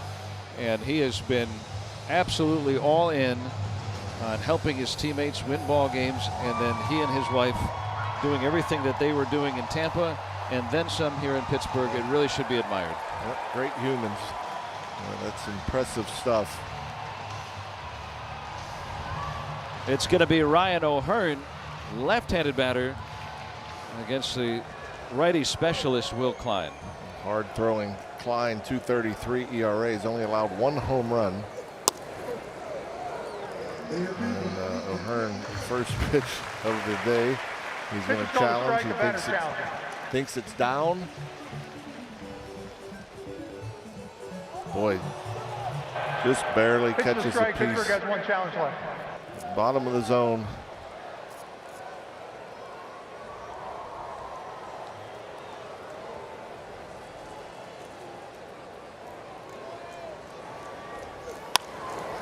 Hard ground ball through. Pinch hit single for O'Hearn. Such a good pinch hitter too. Lifetime 289 coming in. Somewhat of a lost art nowadays. Gets the fastball out over. Hits it a bit late, but hard and through. Extending this inning where the Pirates have had long balls from Flores Jr., the first of his career, and the latest from Lau. Now the tying runs on here in the 5th inning. Pirates entered this inning down 5-0. Just 2 hits through the first 4 or 5 here in this 5th inning.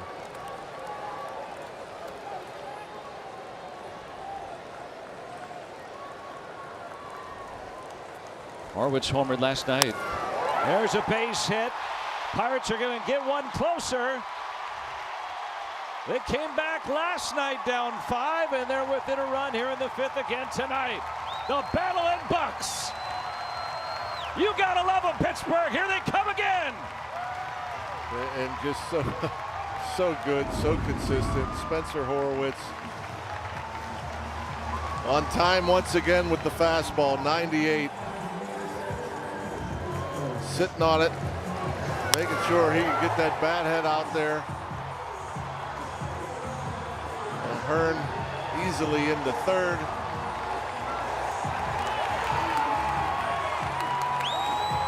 5 straight Pirates have hit their way on after there was 2 outs. The Dodgers, who blew a 5-run lead last night, something they hadn't done in 2 years, are about to do it for a 2nd straight night.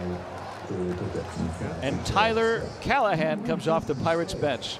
What did he do last night? He just hit his first 2 major league home runs and 2 huge ones. Yes, they were. The first one off of Ohtani out of the ballpark.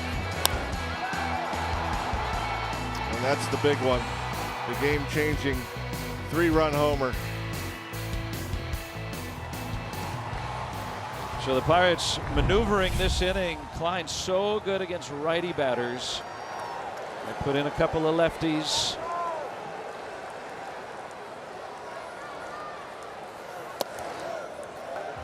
Earlier this inning, Flores Jr. hit the first of his major league career. Callahan with the first 2 last night. A base hit here ties it. Pirates were down 5-0 when this inning started.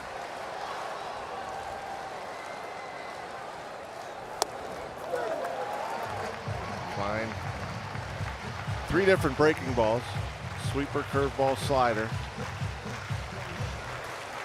Has not had much success with the breaking balls.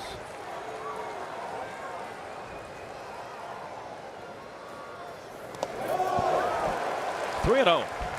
All his breaking balls, opponents hitting 286 or better. The fastball just a 157 batting average against.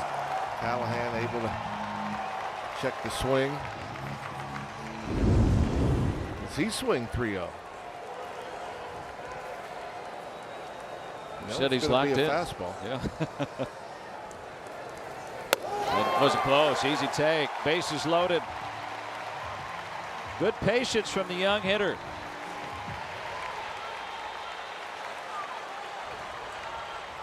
Now, Klein has come into this game and everybody's reached against him. Pirates will send their 10th hitter of the inning up in Jake Mangum. Looking for answers.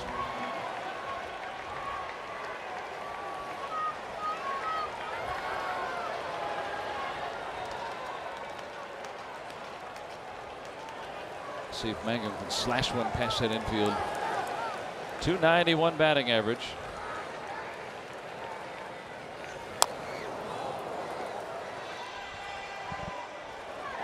Trying to wait on that curveball. 6 straight Pirates have reached after there was 2 outs.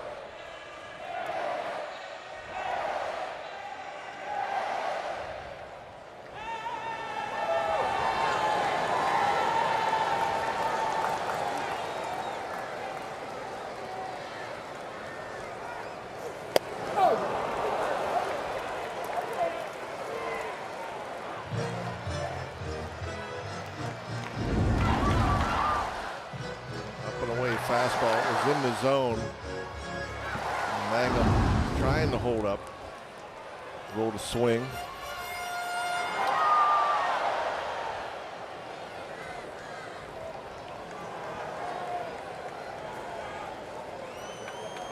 Base is full of buccos. Mangum will challenge. Pitch is called a strike. Pittsburgh's challenging.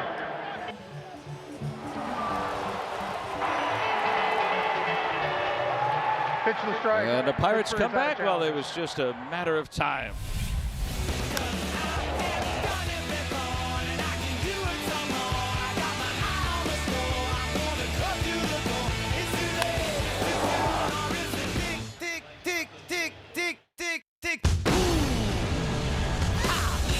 On the UPMC scoreboard, Pirates baseball presented by UPMC, the official healthcare provider of sports coverage on SNP. Callahan will stay in the game, play right field after pinch hitting for Valdez. Lau with his 16th home run. There's only been 3 seasons by a Pirates second baseman with more home runs. Seasons. This is June 11th. June 11th. And boy, Pretty remarkable. The only Pirate to hit more than, or 20 or more home runs in the season, Pirates second baseman, is Neil Walker in the house tonight. And Lau at 16. Flores hitting his first major league home run, a 440-foot home run. So last night Callahan hits his first at 427. And then Flores hits his first at 440. What a way to get into the big leagues. Topper. But hey, it jump-started everything. I mean, there was nothing going on for the Pirates offensively. I love the way he stays in front of it. He's had a number of those one-hoppers hit to him tonight. That one a little bit of an in-between hop. Like he just stays in there.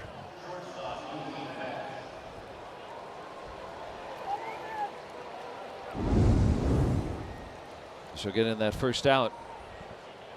Do you believe in baseball momentum? You know, do you need to put up a quiet inning here and then keep that momentum, or is that just something made up? I've never. I mean, like I said, when you get something going like in an inning like that, yeah, you know. But as far as like carrying over to tomorrow or whatever, no. Well, I was wondering this inning, for instance, you know, the Dodgers go 1, 2, 3. Do you come back up and feel as bench will challenge that? Certainly would help. And just getting a piece. So what about last? Pitch and strike. Los Angeles has 1 challenge left. 10 pitches or so 3 challenges. The margin's so thin on a lot of these. That'll go foul. But yeah, you like it. You'd love to get a shutdown inning here. Obviously, 1-run game. Ramirez.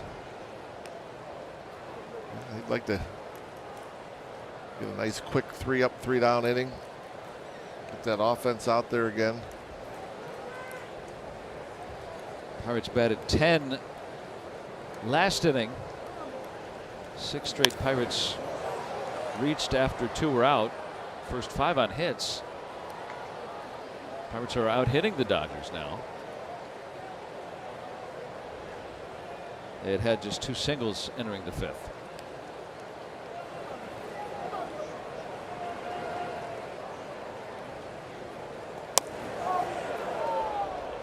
I don't know how you take that pitch.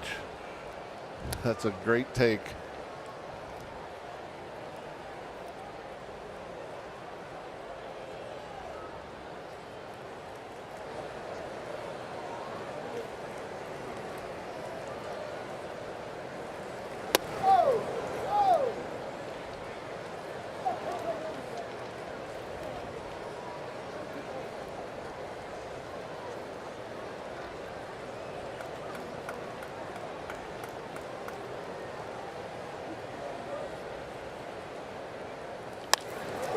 At the center.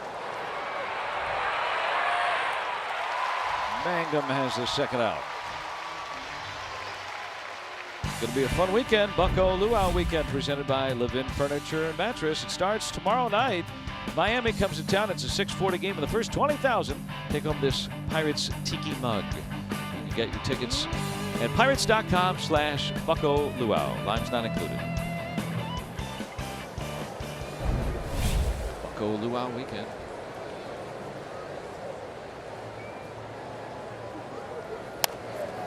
Max Muncy. Oh, that's huge. 1, 2, 3 inning from Yohan Ramirez.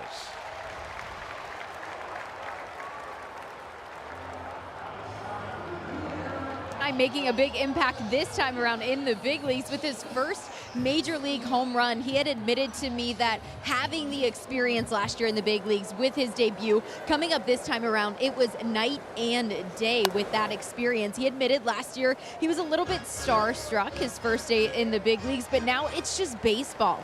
Don Kelly actually complimented the way he came into that tough situation catching last night as well in place of Endy, saying there was a lot of pressure in that situation and he handled it extremely well, Joe. Yeah, no doubt. I mean, think about not really knowing that you're going to be in the game, and as a veteran player, probably no big deal, but a young player, what's he do tonight?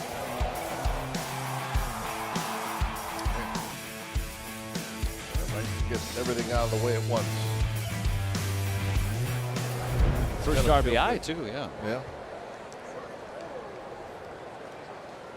And like you said, really igniting that 4-run inning. Nothing really going for the Pirates offensively prior to that very long home run.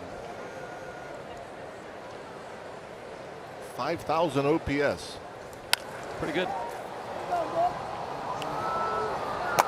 He retired for the first time in 2026.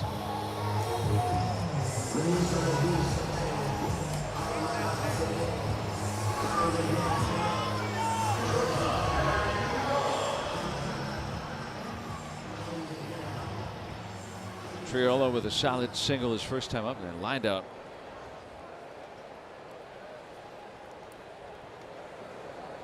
Pirates with that 4-run 5th inning, knocking Robleski out of the game. Dodger starter could not complete 5 innings.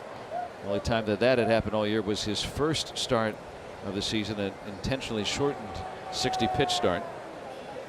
Lefty specialist Vesia getting up now for LA.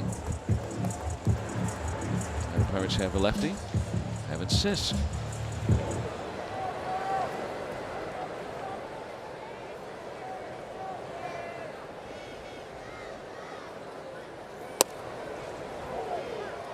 Now, I thought last night the Dodgers, they went out and left Ohtani in the game, and Ohtani with a 0-something ERA at that moment probably deserves the right of refusal, so to speak.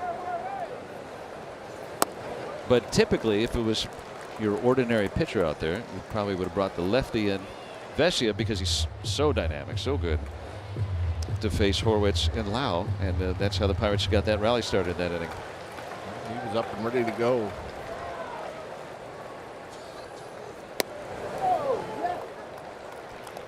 So he's warming up again tonight. Pirates using a couple lefty pinch hitters last inning against this righty specialist Klein. Righty slug under 200 against him. Nasty slider.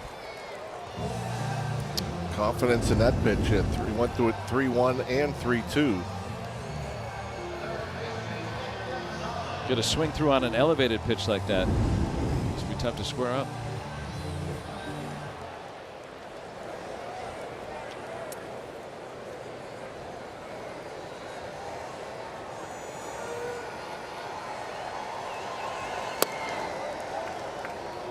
Klein grew up in Bloomington, Indiana. Ooh. Ever been there? It's been a minute, but yeah. Well, they were celebrating in Bloomington. Football fans? Year. Wow, Yep. Something else. Taking the sneak through, yeah. Nick Gonzalez, another multi-hit game. Turning around another fastball, Nick Gonzalez. I can imagine that's it for Klein. Fastball out over, staying up the middle.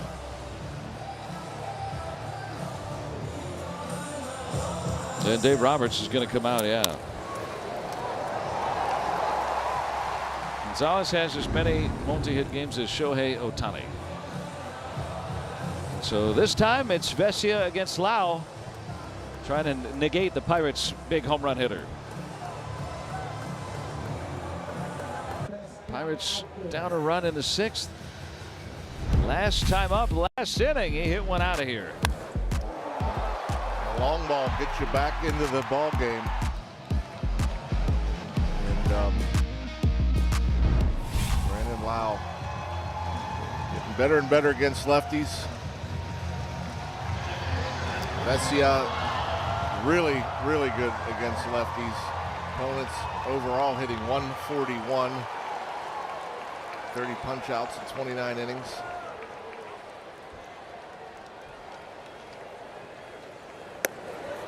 Yeah, lefties against Vesia this year. 3 singles in 31 at-bats.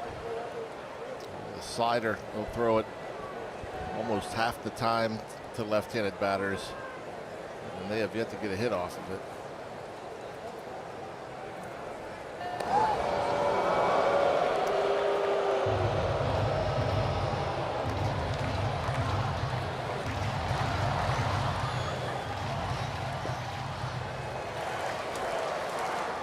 And then, you know, much more pedestrian against righties. Yeah. He's just an all-star against righties.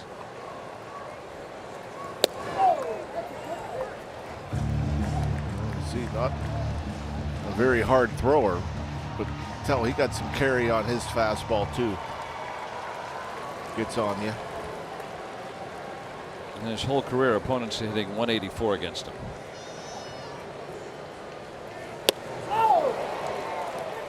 And that's an example of that right there. That's 91, but that's... It almost looks like it goes uphill.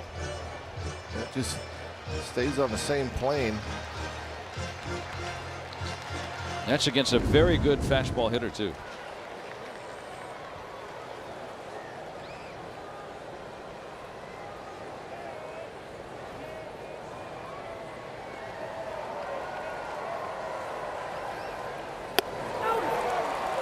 Vesia comes on to get Lau. Pirates stay a run behind through 6.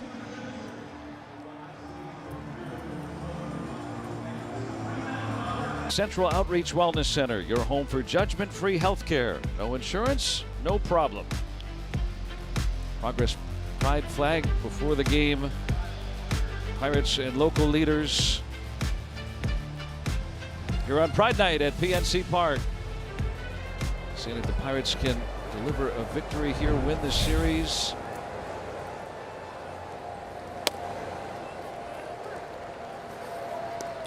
Another challenge. Previous pitch is called a strike. Batter's challenging. Dodgers have 1 left. Pirates are out of challenges. Another one. Pitch is a strike. Los Angeles has no challenges. I would think of a first pitch of an inning, nobody on, nobody out. You'd have to be 100% sure. As Evan Sisk making his 25th appearance. Look at that ERA, 127, 206 opponent average.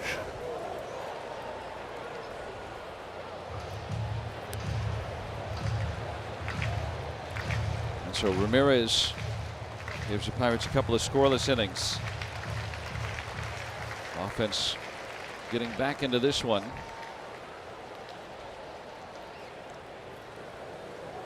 If the Pirates can win tonight, they'll have won. It's only one matchup every year.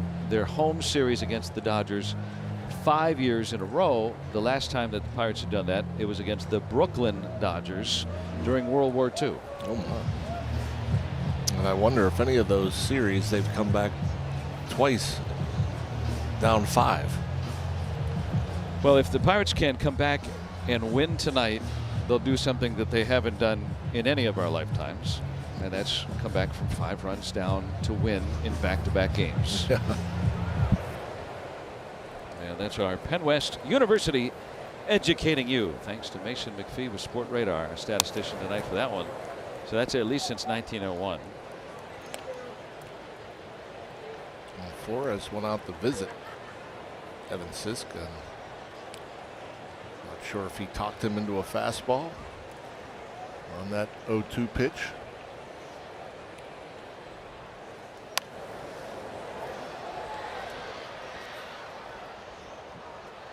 Changeup.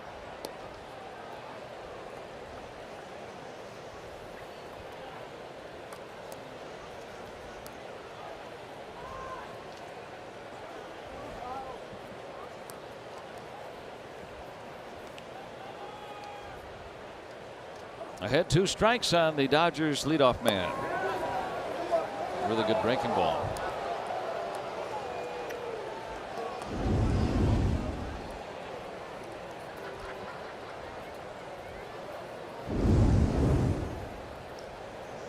In the future, that'll be judged as part of that Hawkeye system. Starting to experiment with that in the minor leagues, defining for the first time. Yeah, finding a check swing. That'll be interesting because I want to know what a check swing looks like.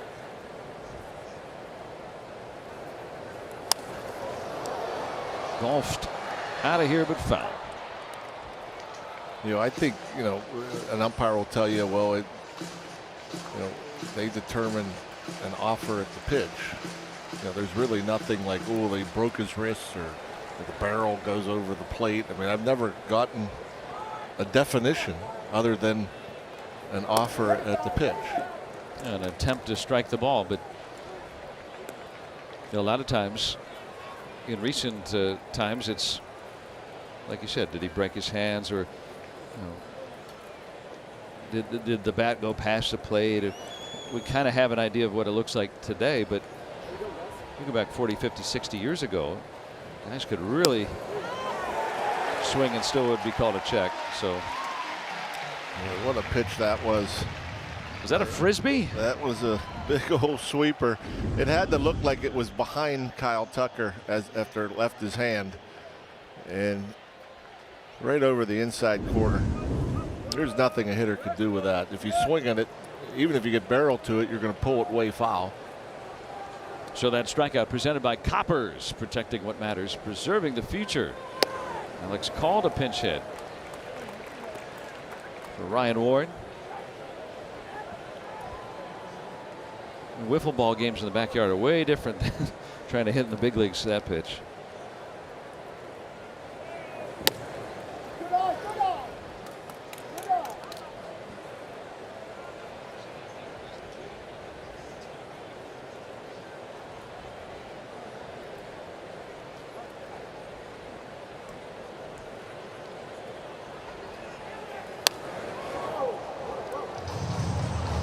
Up to 94.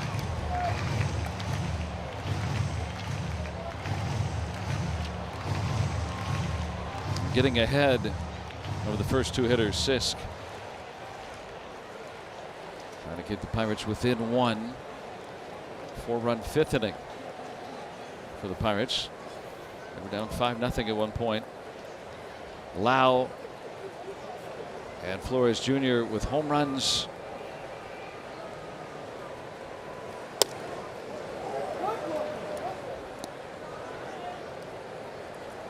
Such a unique delivery, hard to pick up.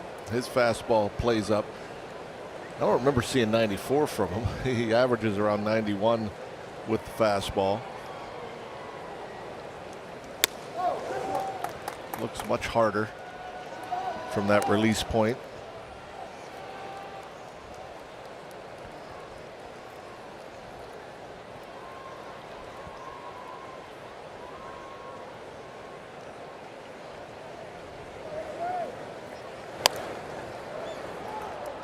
Now he was ahead 1-2 on call.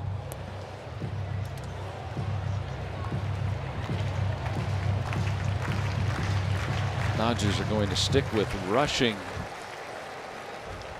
Who's on deck? Chucky Robinson is their backup catcher tonight, with Will Smith heading on the IL. So call comes from behind in the count to work a walk.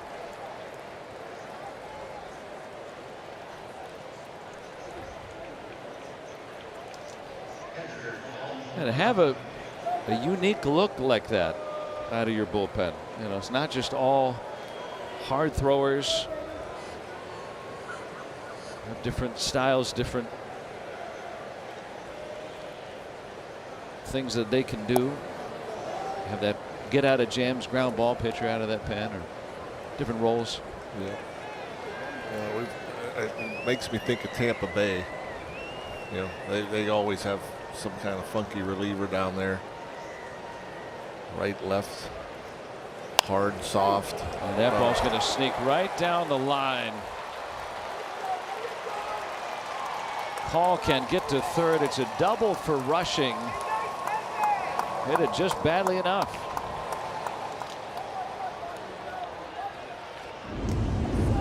Yeah, nothing you could do about this one. You know, it's just he comes off it, the cue shot right off the very end of the bat. And you see how far Nick Gonzalez is off third base. Nothing he could do.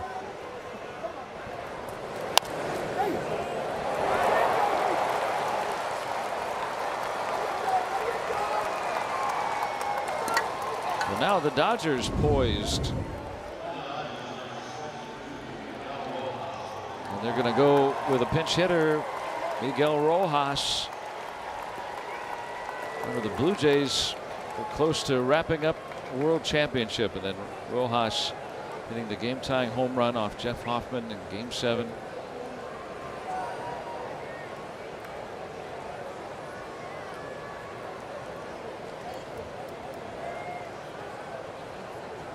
Well, you think about the Dodgers in the postseason over the years. You know, the role players and the big hits they've gotten from role players over the years. Would it be Rojas or Kike Hernandez or Jock Peterson back in the day, Chris Taylor. And here, right, safe. Yeah, that good jump from third base. I'm not sure why the runner at second rushing didn't move to third, but it's like, you know, one of those plays where, you know, Lau, I guess the only thing you'd think about that he could have done differently, because the ball wasn't hit extremely hard, he might have had a chance to go to his backhand. If he goes to his backhand, he can get rid of it quicker. He doesn't have to step and throw. Maybe that makes a difference. It's so close.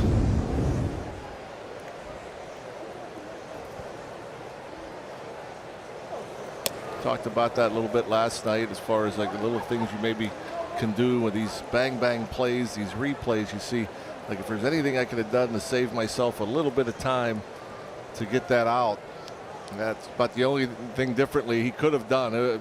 Did all, you know, got rid of it quickly. Santiago Espinal batting for Ohtani, and he comes up with a base hit. I wonder why it's Espinal for Ohtani there. I guess that's how good of Sisk is against lefties.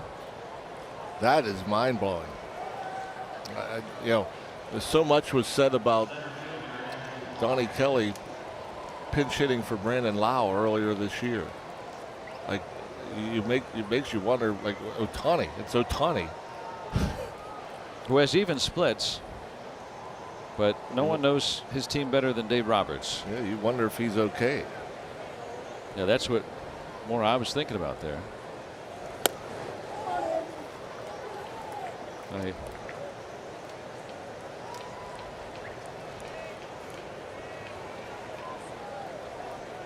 So the bases are loaded after Espinal comes up with a pinch hit. Andy Pages, baseball's RBI leader. Very wild pitch. And the Dodgers extend their lead.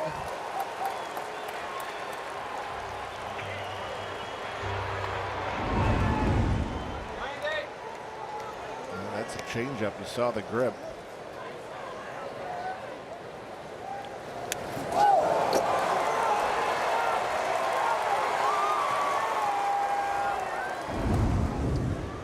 Sisk was ahead on call 1 and 2.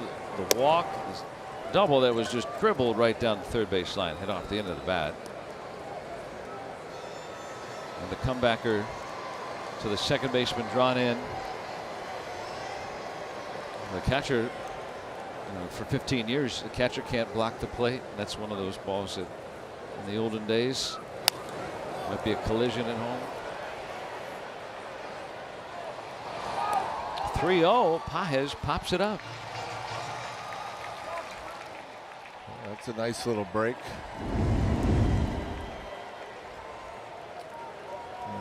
3-0. That's the pitch he wanted? Yeah, it goes.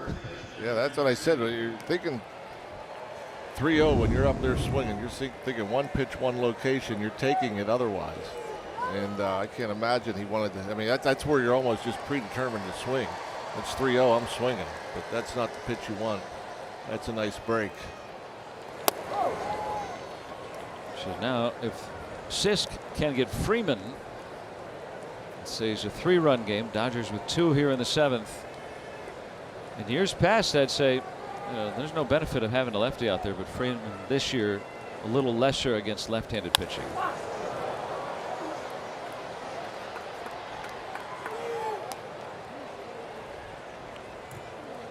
Still a great player and very capable.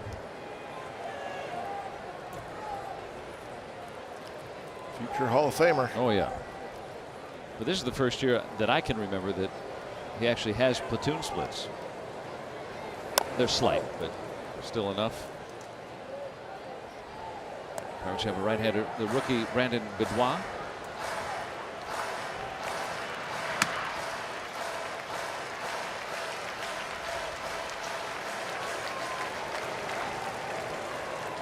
Ahead on Freeman.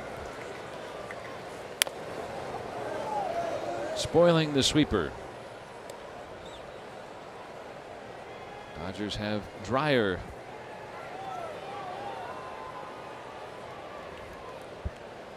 Pirates have already thrown 163 pitches in this ball game. And Freeman again hit by a pitch tonight. Pirates have hit 3 batters and have walked 7. You talk about defense, that's defense. Yes. It's not defendable.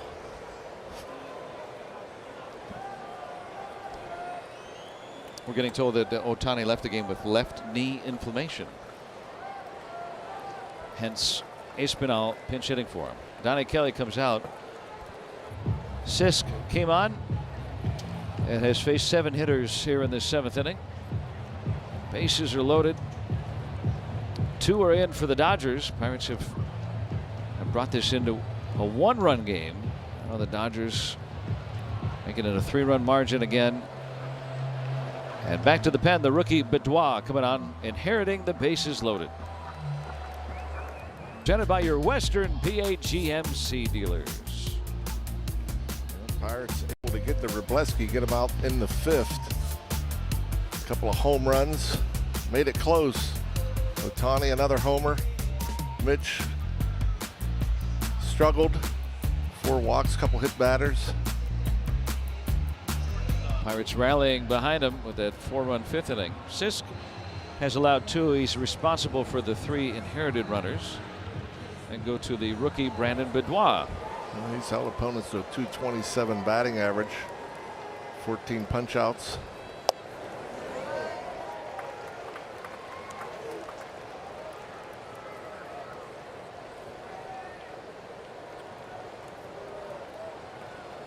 Righties have not done much against him.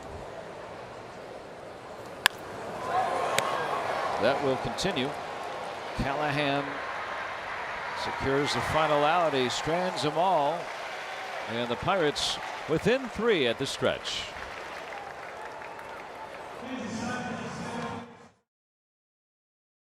S&P 360. Just go to getsnp360.com or scan the QR code. Log in with your provider and get direct access to live games, plus all the Pittsburgh sports content you love.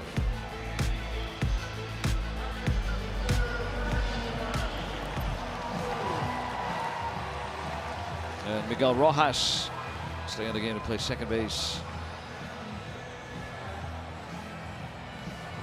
And Alex Call will take over in left field.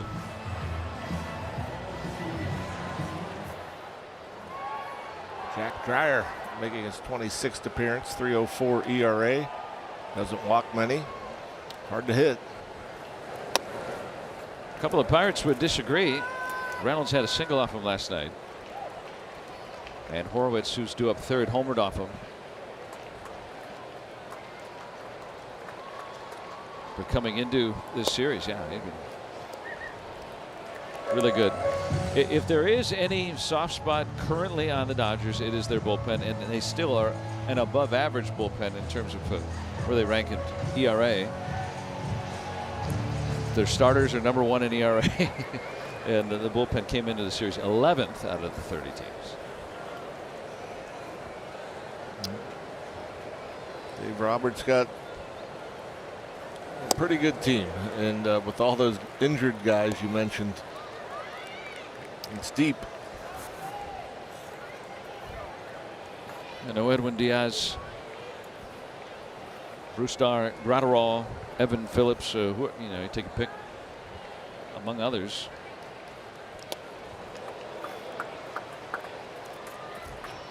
At least a half dozen bullpen arms on the IL.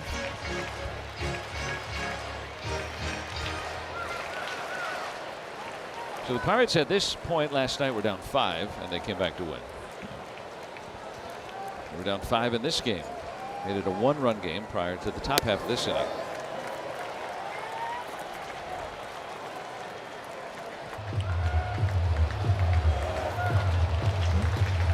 Dodgers have left 12 on base, so still just 3 runs. Fastball at 94. Brian Reynolds unable to pull the trigger. Look at our AHN Super Bowl.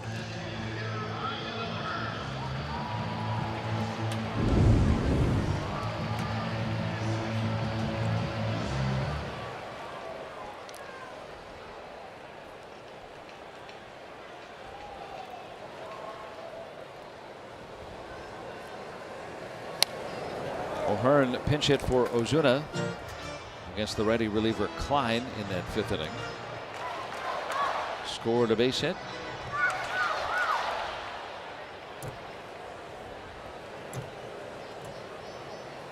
And he's hit lefties fine.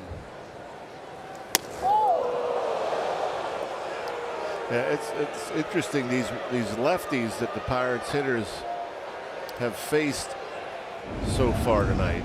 You can tell they're having a hard time picking up the ball.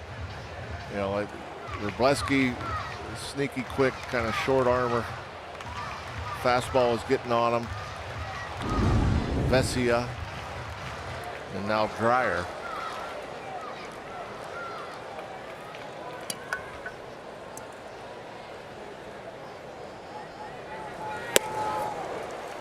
So they go back to the heat. Now, such a late reaction on that chin music. Yeah, it makes you think, you know, with Brian Reynolds taking a fastball that was over the heart of the plate, you know, there's something about it. Again, O'Hearn reacted very late.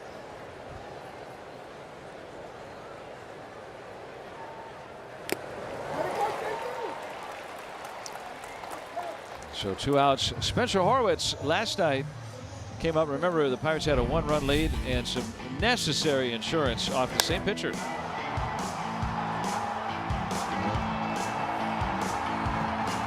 What a good at bat, Horwitz. Boy, he is on time with the fastball. He has not had trouble picking up the pitch from the pitcher's hand. Here, just the soft bouncer, and Dreyer comes in and dispatches the Pirates in this 7th inning tonight, keeping it a 3-run Dodgers lead.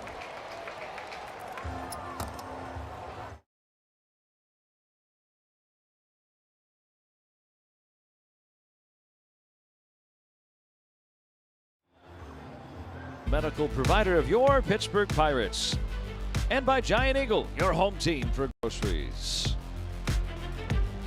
Gorgeous night here in Pittsburgh. Do the Pirates have another comeback in them? Trying to put up a 0 here in the 8th inning. Dubois came on and inherited the bases loaded and got Betts to fly out.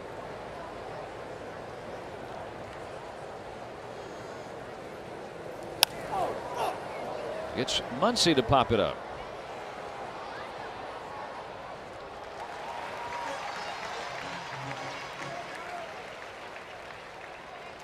8th inning, Max Muncy hitting 5th. Is already his 5th at bat.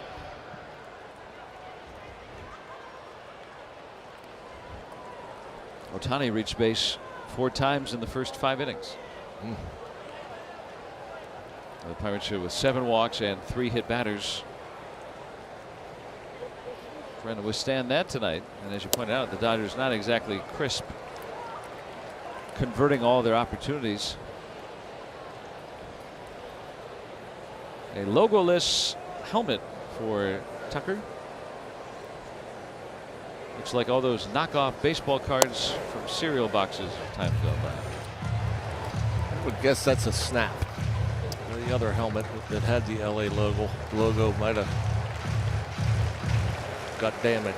Yeah, usually they have that sticker that they can put on there. Tucker strikes out and is the first player in baseball history to have a batting helmet with no logo on it reach on a strikeout.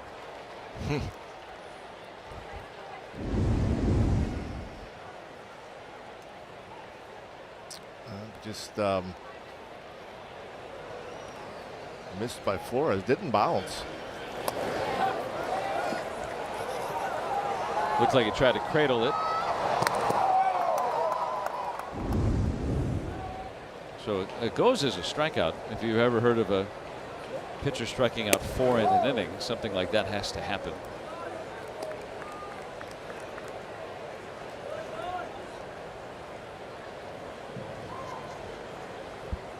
What's the most strikeouts in an inning? In the major leagues, I think it's 4. It's 4. Pirates have never had one pitcher strike out 4 in an inning. Although it could be limitless. Yeah, I'm thinking. I think at some point in baseball history, maybe there was 5 in an inning. Sure, somewhere in professional baseball. Yeah. Or a 3-eye league in the 20s, something like that. Pirates did have 2 pitchers combined for 4 strikeouts in a game, or in an inning, I should say. Never a solo.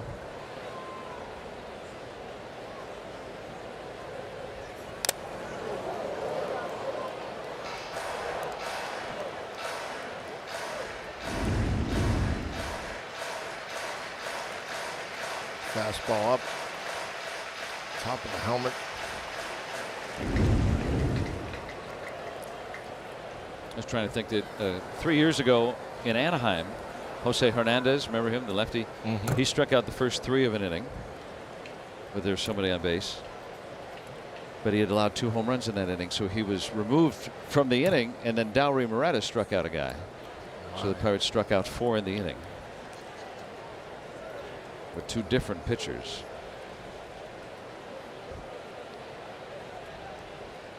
The more you know.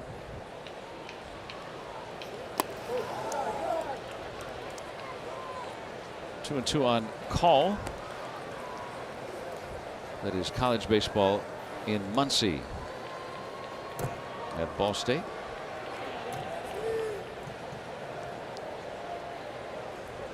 You guys would play Ball State, I think, sometimes. Yeah, every now and again. Yeah. Base hit.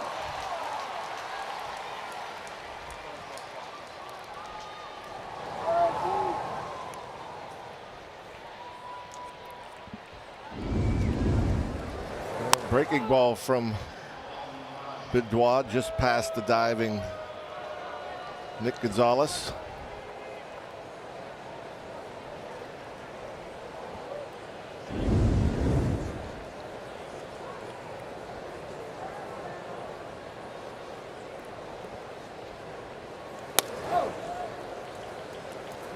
Ball 1 to Rushing.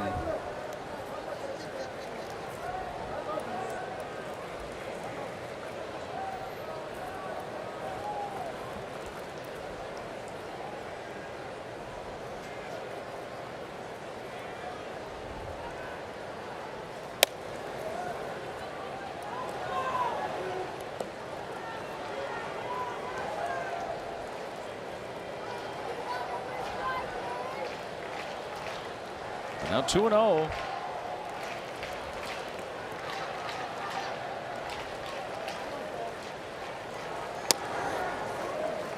It's that slider in there for a strike. Great look at the Levin Furniture and Mattress strike zone.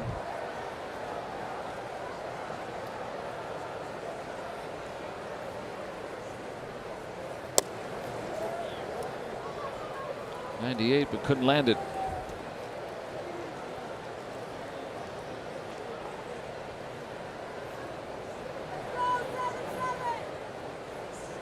couple of ground outs from rushing. Could use another one.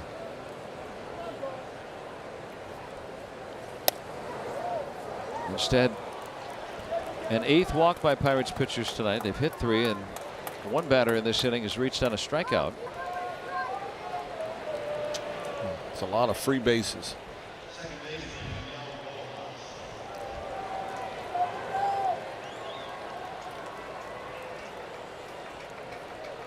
Well, last night, the Pirates not only offensively but defensively super sharp, enabling them to come back and win. He went.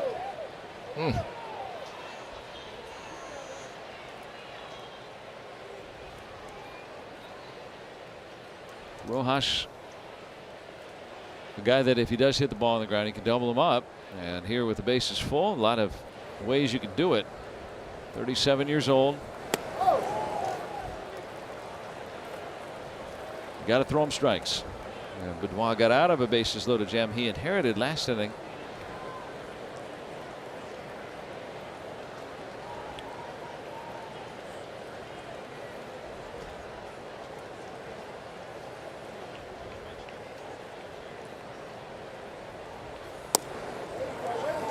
Three and 0.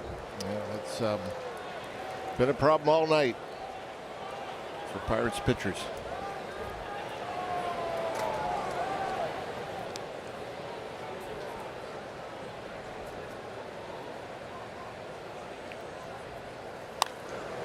.30 swinging. Just out of reach above the dugout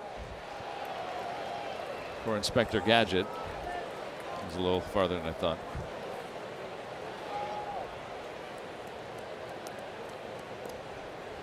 Made that fan happy. That's great. Look at the joy.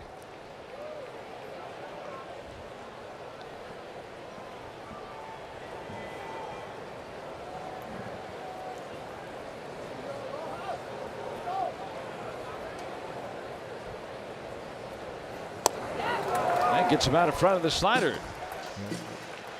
Borderline pitch. The 3-0 pitch was ball 4. 3-1 might have caught the outside edge.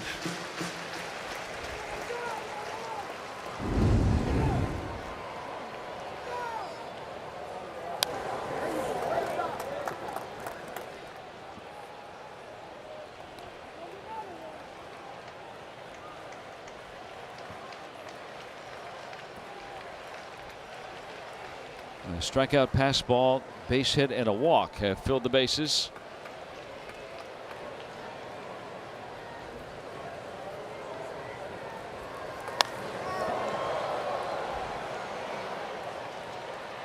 Tucker tags and will score on the sac fly. The Dodgers pick up a run on that.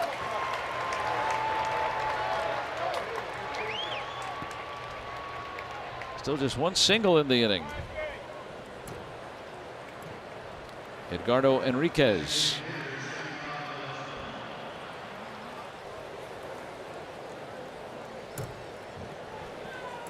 Turning over the lineup now for the 6th time. This is the 6th at bat for the leadoff spot.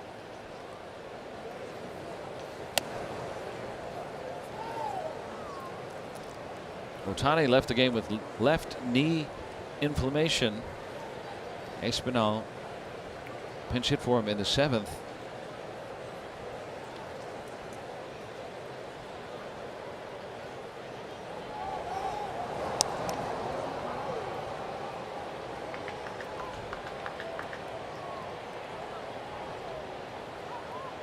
Pirates had pulled to within a run after a 4-run outburst in the 5th.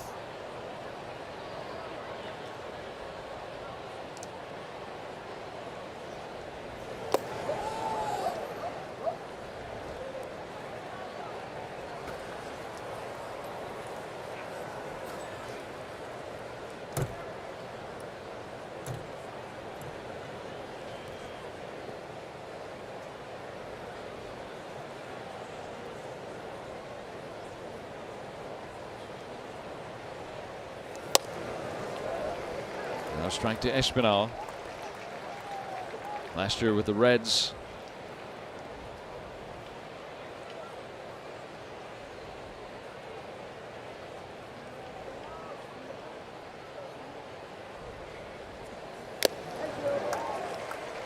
Some swing and miss on that fastball, maybe a foul tip. Yeah, big arm. So good last year. What was it, 64 straight batters? In the minor leagues without a hit allowed by Benoit. They'll freeze him on the heat right there. Dodgers had a run. They're up 8-4.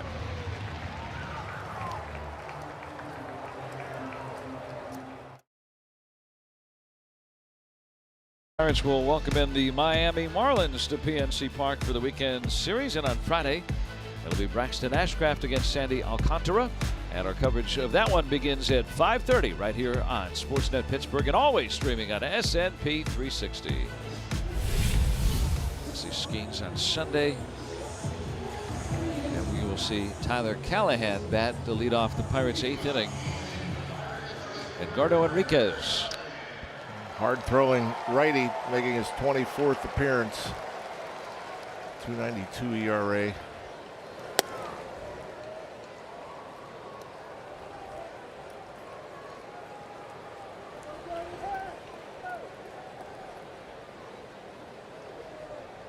Callahan with those 2 home runs last night. Came in as a pinch hitter in the 5th and walked. That was that 4-run 5th inning for the Pirates. Got home runs from Flores Jr. and Lau. Horwitz with an RBI hit. But outside of that inning, just 3 singles. I see Henriquez 100 miles per hour with that fastball. Somehow opponents hit 280 off of that pitch. Ball toward the wall. And Callahan will have extra bases. He might think 3. Oh, yeah. Callahan with a triple. He's doing everything in the black and gold. He sure is, you know. Yeah, all the excitement from last night's game, and knowing a lefty was starting, I'm like, man, I want to see him. I want to see him in the game. I want to see him. I knew he wasn't going to start, but I'm glad he's in here. It's like it's must-watch TV. Cutter right on the inside corner.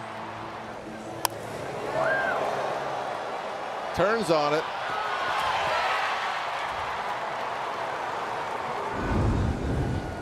Also get the triple out of the way.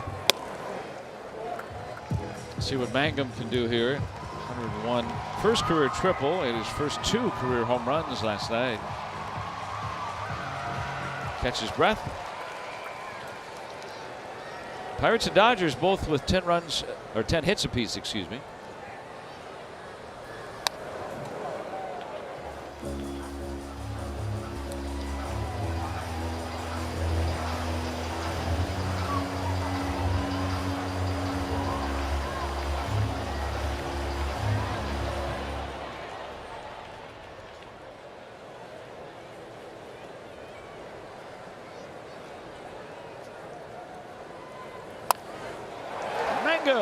Base hit. How did he get out there and hit that ball?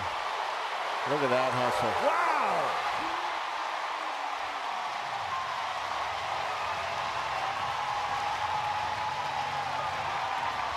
These Pirates are electric. Look at this pitch. It almost looked like it bounced. Did it bounce?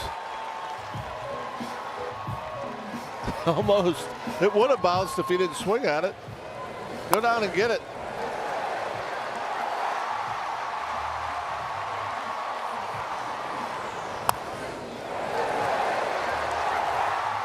Yeah, he sees how far the outfielders are from getting to that ball. He's like, why not? I can get 2. Maintains the bag. Now he's in scoring position. Flores, first home run tonight. To right. Sit. Tucker misplays it. Mangum's going to be waved. Tucker lollygags in right field. Ha-ha! The Bucks with another. Here they come again. You can't turn it off. You cannot go to bed. You can't turn the game off. You got to keep watching. It's something else. And none of these balls hit particularly hard, but who cares? You're putting bat on the ball. Just out of Tucker's reach.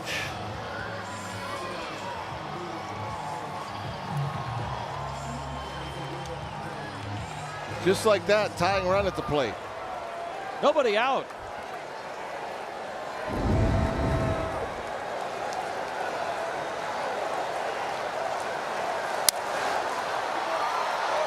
Flores will get to third, an important advancement. Pick up another run without a hit if you're within one again.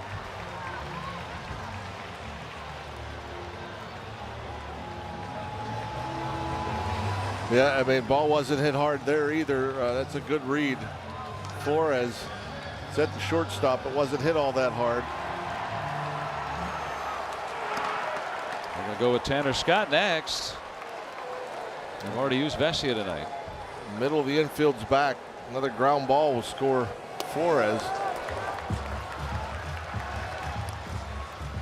And Gonzalez hunting those RBIs all year. Already with 2 hits tonight. Pirates were down 5 at one point, got back to within a run. Dodgers extending the lead again. Pirates make another comeback.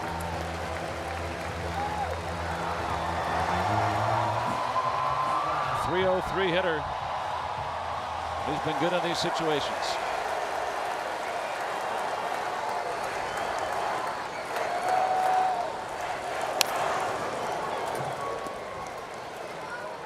And like you said, you look at the scoreboard, 102, 101. Once in a while, you get those guys that somehow, for whatever reason, it can be turned around. Yeah, he's a hard thrower, but they see it. They can see this. I talked about the lefties and not nearly as much of velocity, but couldn't get to it.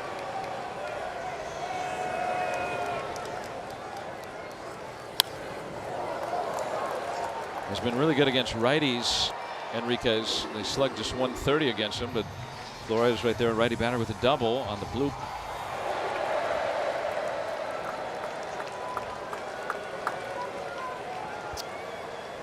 Shorten up, find a way, get it in play.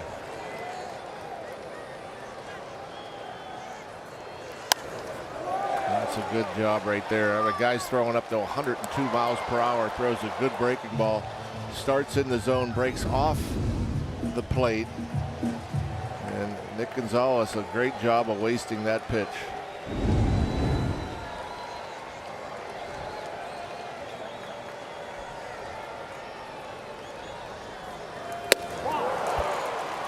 .100 up and in.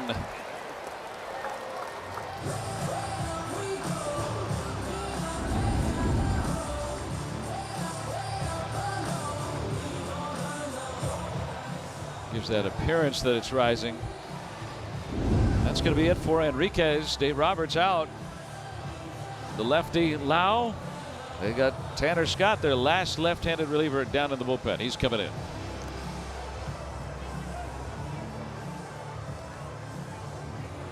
Scored twice more.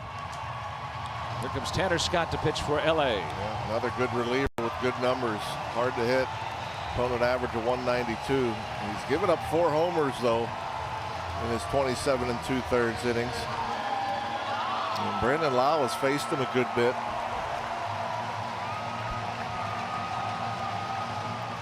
Lau has already homered off the lefty tonight. That was the starter Robleski. Flores at third. Toward right. Oh, he just missed it. My goodness. But the Pirates get a lot closer thanks to some big hits early.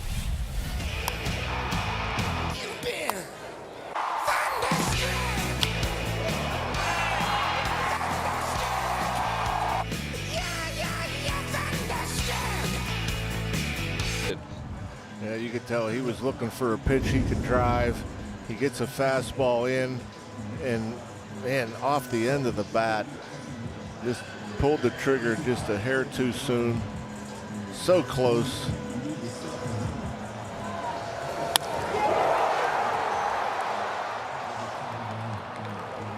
Here to bat is the tying run. The Pirates with a couple of runs in that 8th inning. A 2-run game now.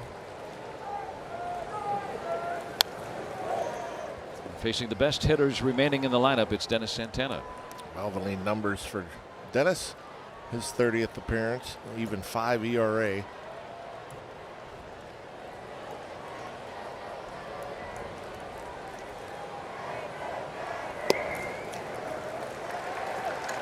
Coming right at him.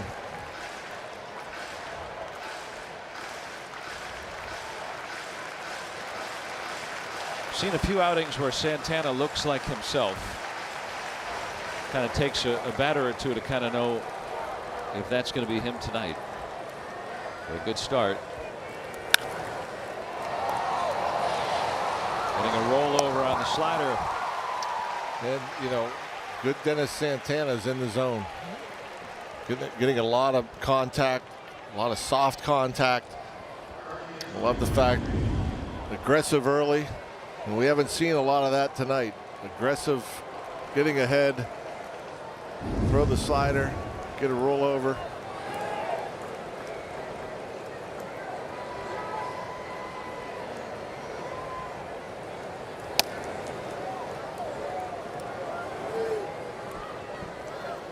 Freddie Freeman. Pirates pitchers tonight have walked 8. They've hit 3 and allowed a strikeout to reach on a pass ball, and yet only 3 of those have scored. The Dodgers have left on 14. And the Pirates have a chance. Dodgers have not lost a series since May 8th, 9th, and 10th against Atlanta. Everyone loses against Atlanta. That ball will go foul. Freeman hit twice tonight. Yeah, I'm thinking, yeah, he probably gets hit a lot because of his approach and because you want to get in there with his fastball, because he hits so many the other way. He had been hit once this year. Wow. Before tonight.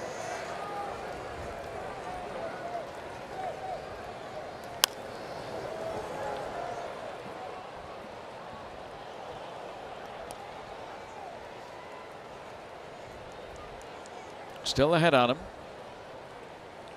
Pirates at the bottom of the 9th have Reynolds, O'Hearn, Horwitz, and then the mighty Tyler Callahan.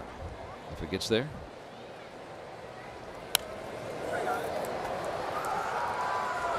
Kind of like that fearsome foursome coming up. Yeah, for sure. Keep it a 2-run game. This is going to be interesting. Don't go to bed. Reynolds get on base first. Got to keep it a 2-run game. Pirates have thrown 200 pitches tonight. There's going to be some tired arms tomorrow. And some happy folks if they can come from behind. If somehow they pull this off tonight, they were down 5 runs at one point. They were down 5-0. They overcame a 5-run deficit to win last night. They have never done that in back-to-back games. Down 5 runs to win back-to-back games in the modern era of the Pirates. It's since 1901. And if you can prove that it happened in the 19th century, you're welcome to write in. Yeah. Tweet Joe. Yeah, that's right.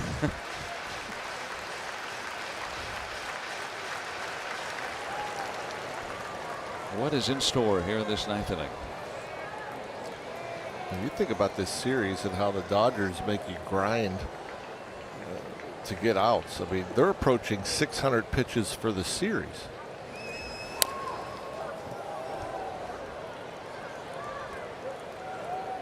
Like you go bowling, you know, that's a nice series. Yeah, 600. Yeah.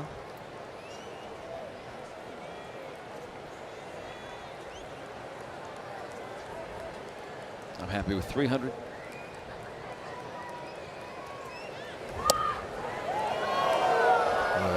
Another good take.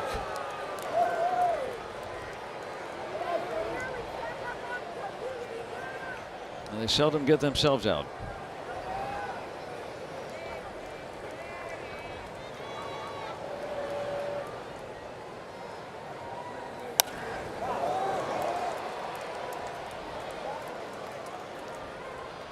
He wasn't going to walk him. 6th at bat, he's 1 for 2. And you're going to see his 11th pitch of this sequence.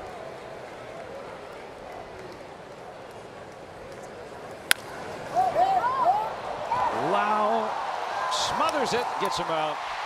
Boy, has he played a good defense. Made a great play in last night's game, a diving play that was right. Another ground ball, a quick infield, times the dive perfectly, up quickly. Remember on Saturday we thought, is he going to be lost for considerable time after fouling that ball off his right knee?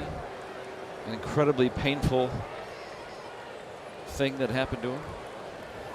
And he's diving all over the place, leaping last night. Homering.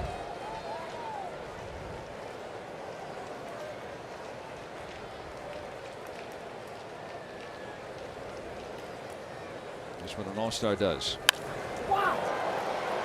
Mango. All right, boys, get to hitting. Coming up, Reynolds, O'Hearn, Horwitz. Here come the Buccos in the 9th. Chevrolet Buick and GMC star of the game. How about Rafael Flores Jr.? Getting an opportunity here. Walked his first at bat, hits a bomb, 440.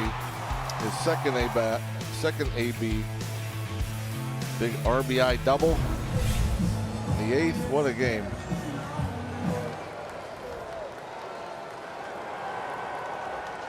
Ryan Reynolds. He presided over the last 9th inning comeback for the Pirates. Of course, that magnificent walk-off home run just a couple of weeks ago. Here just trying to get on to bring the tying run to the plate. Man, that's a sharp breaking ball. Another lefty with just 2 pitches. Fastball, slider. And it's about 50-50. What you're going to see from him.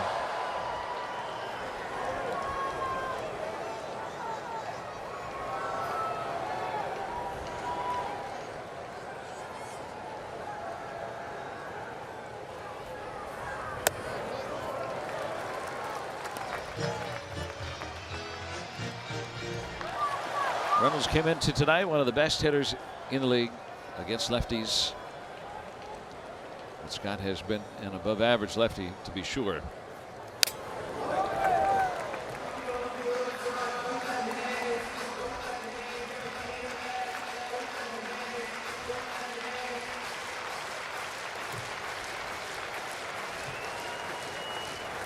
If he can get on, O'Hearn is the tying run.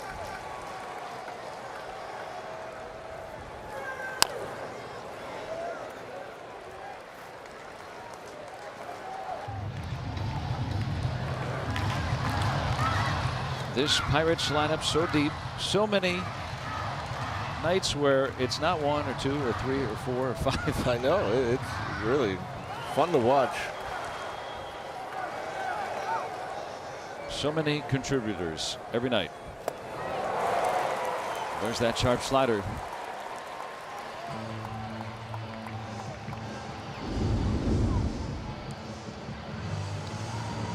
Hard throwing lefty, you know.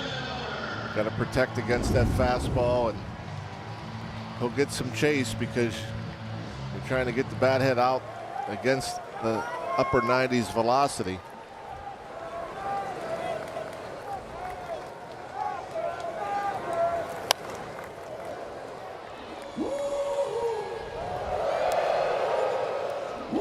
Ryan O'Hearn came on as a pinch hitter in the 5th, had that base hit.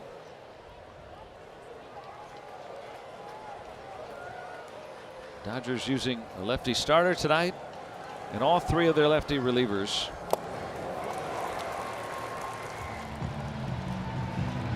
Pirates out hitting the Dodgers.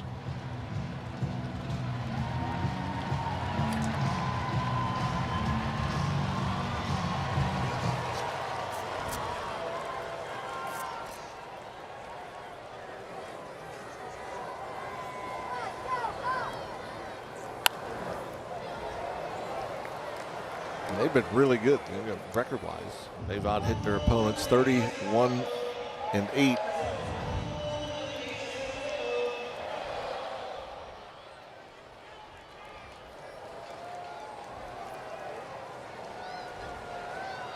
Need someone to get on to bring the tying run up.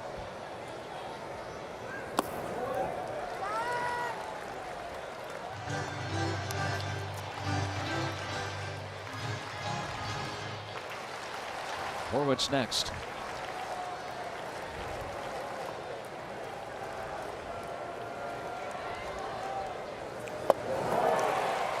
Just that disappearing slider of the former All-Star Tanner Scott. It's sharp. And aggressive early in the at bat. That's what you want to try to do. Get to that fastball like Lau did. Lau just missed tying it up. Fly ball to right, a little off the end of the bat. Well, up to Horwitz to get on. Horwitz has never faced Tanner Scott.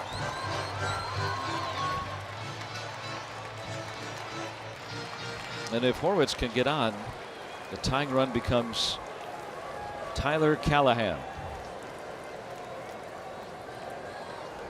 who tripled last inning.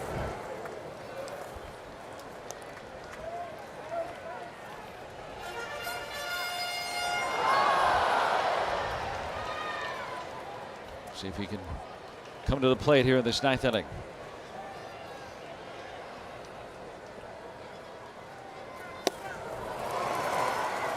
And that's in the zone, but that it doesn't give you an idea of how much that ball's moving. I mean, it's hard, it's sharp. That's your only chance hitting the slider if he kind of leaves one up over the heart.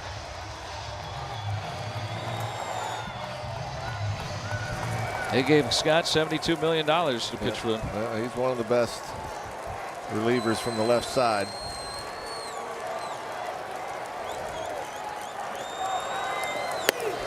Missed with that one.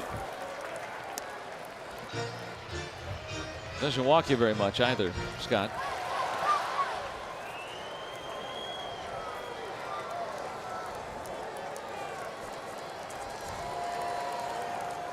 Two and two on Horwitz. Oh, spike that slider. Find a way. Will Callahan get to bat after last night's heroics? And tonight's contributions too. No one's gotten him out in his two at-bats. Horwitz so good at getting on base. One of the best in baseball at that.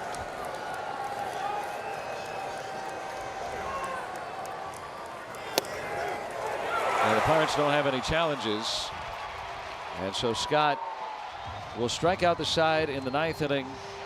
And it will be the Dodgers to survive in yet another comeback bid by the Pirates, but the Dodgers take the series. Yeah, another exciting game. Obviously not as exciting as last night's game because the Pirates come up just short. Pitching wise, it was a struggle from the starters all the way through the bullpen. A lot of pitches. The second night out of the 3-game series where the Pirates pitchers threw over 200 of them. Good to see them battle. Good to see the big hits late, but just not enough of them. Yeah, it's hard to beat the Dodgers. You got to be almost perfect. And tonight, Dodgers end up edging the Pirates in an 8-6 victory. So the Dodgers take 2 out of the 3 games here at PNC Park. And we invite you to stay tuned. Pirates extra innings coming your way next. On behalf of our entire crew, Joe Block signing off from PNC Park at 8-6. Dodgers win tonight.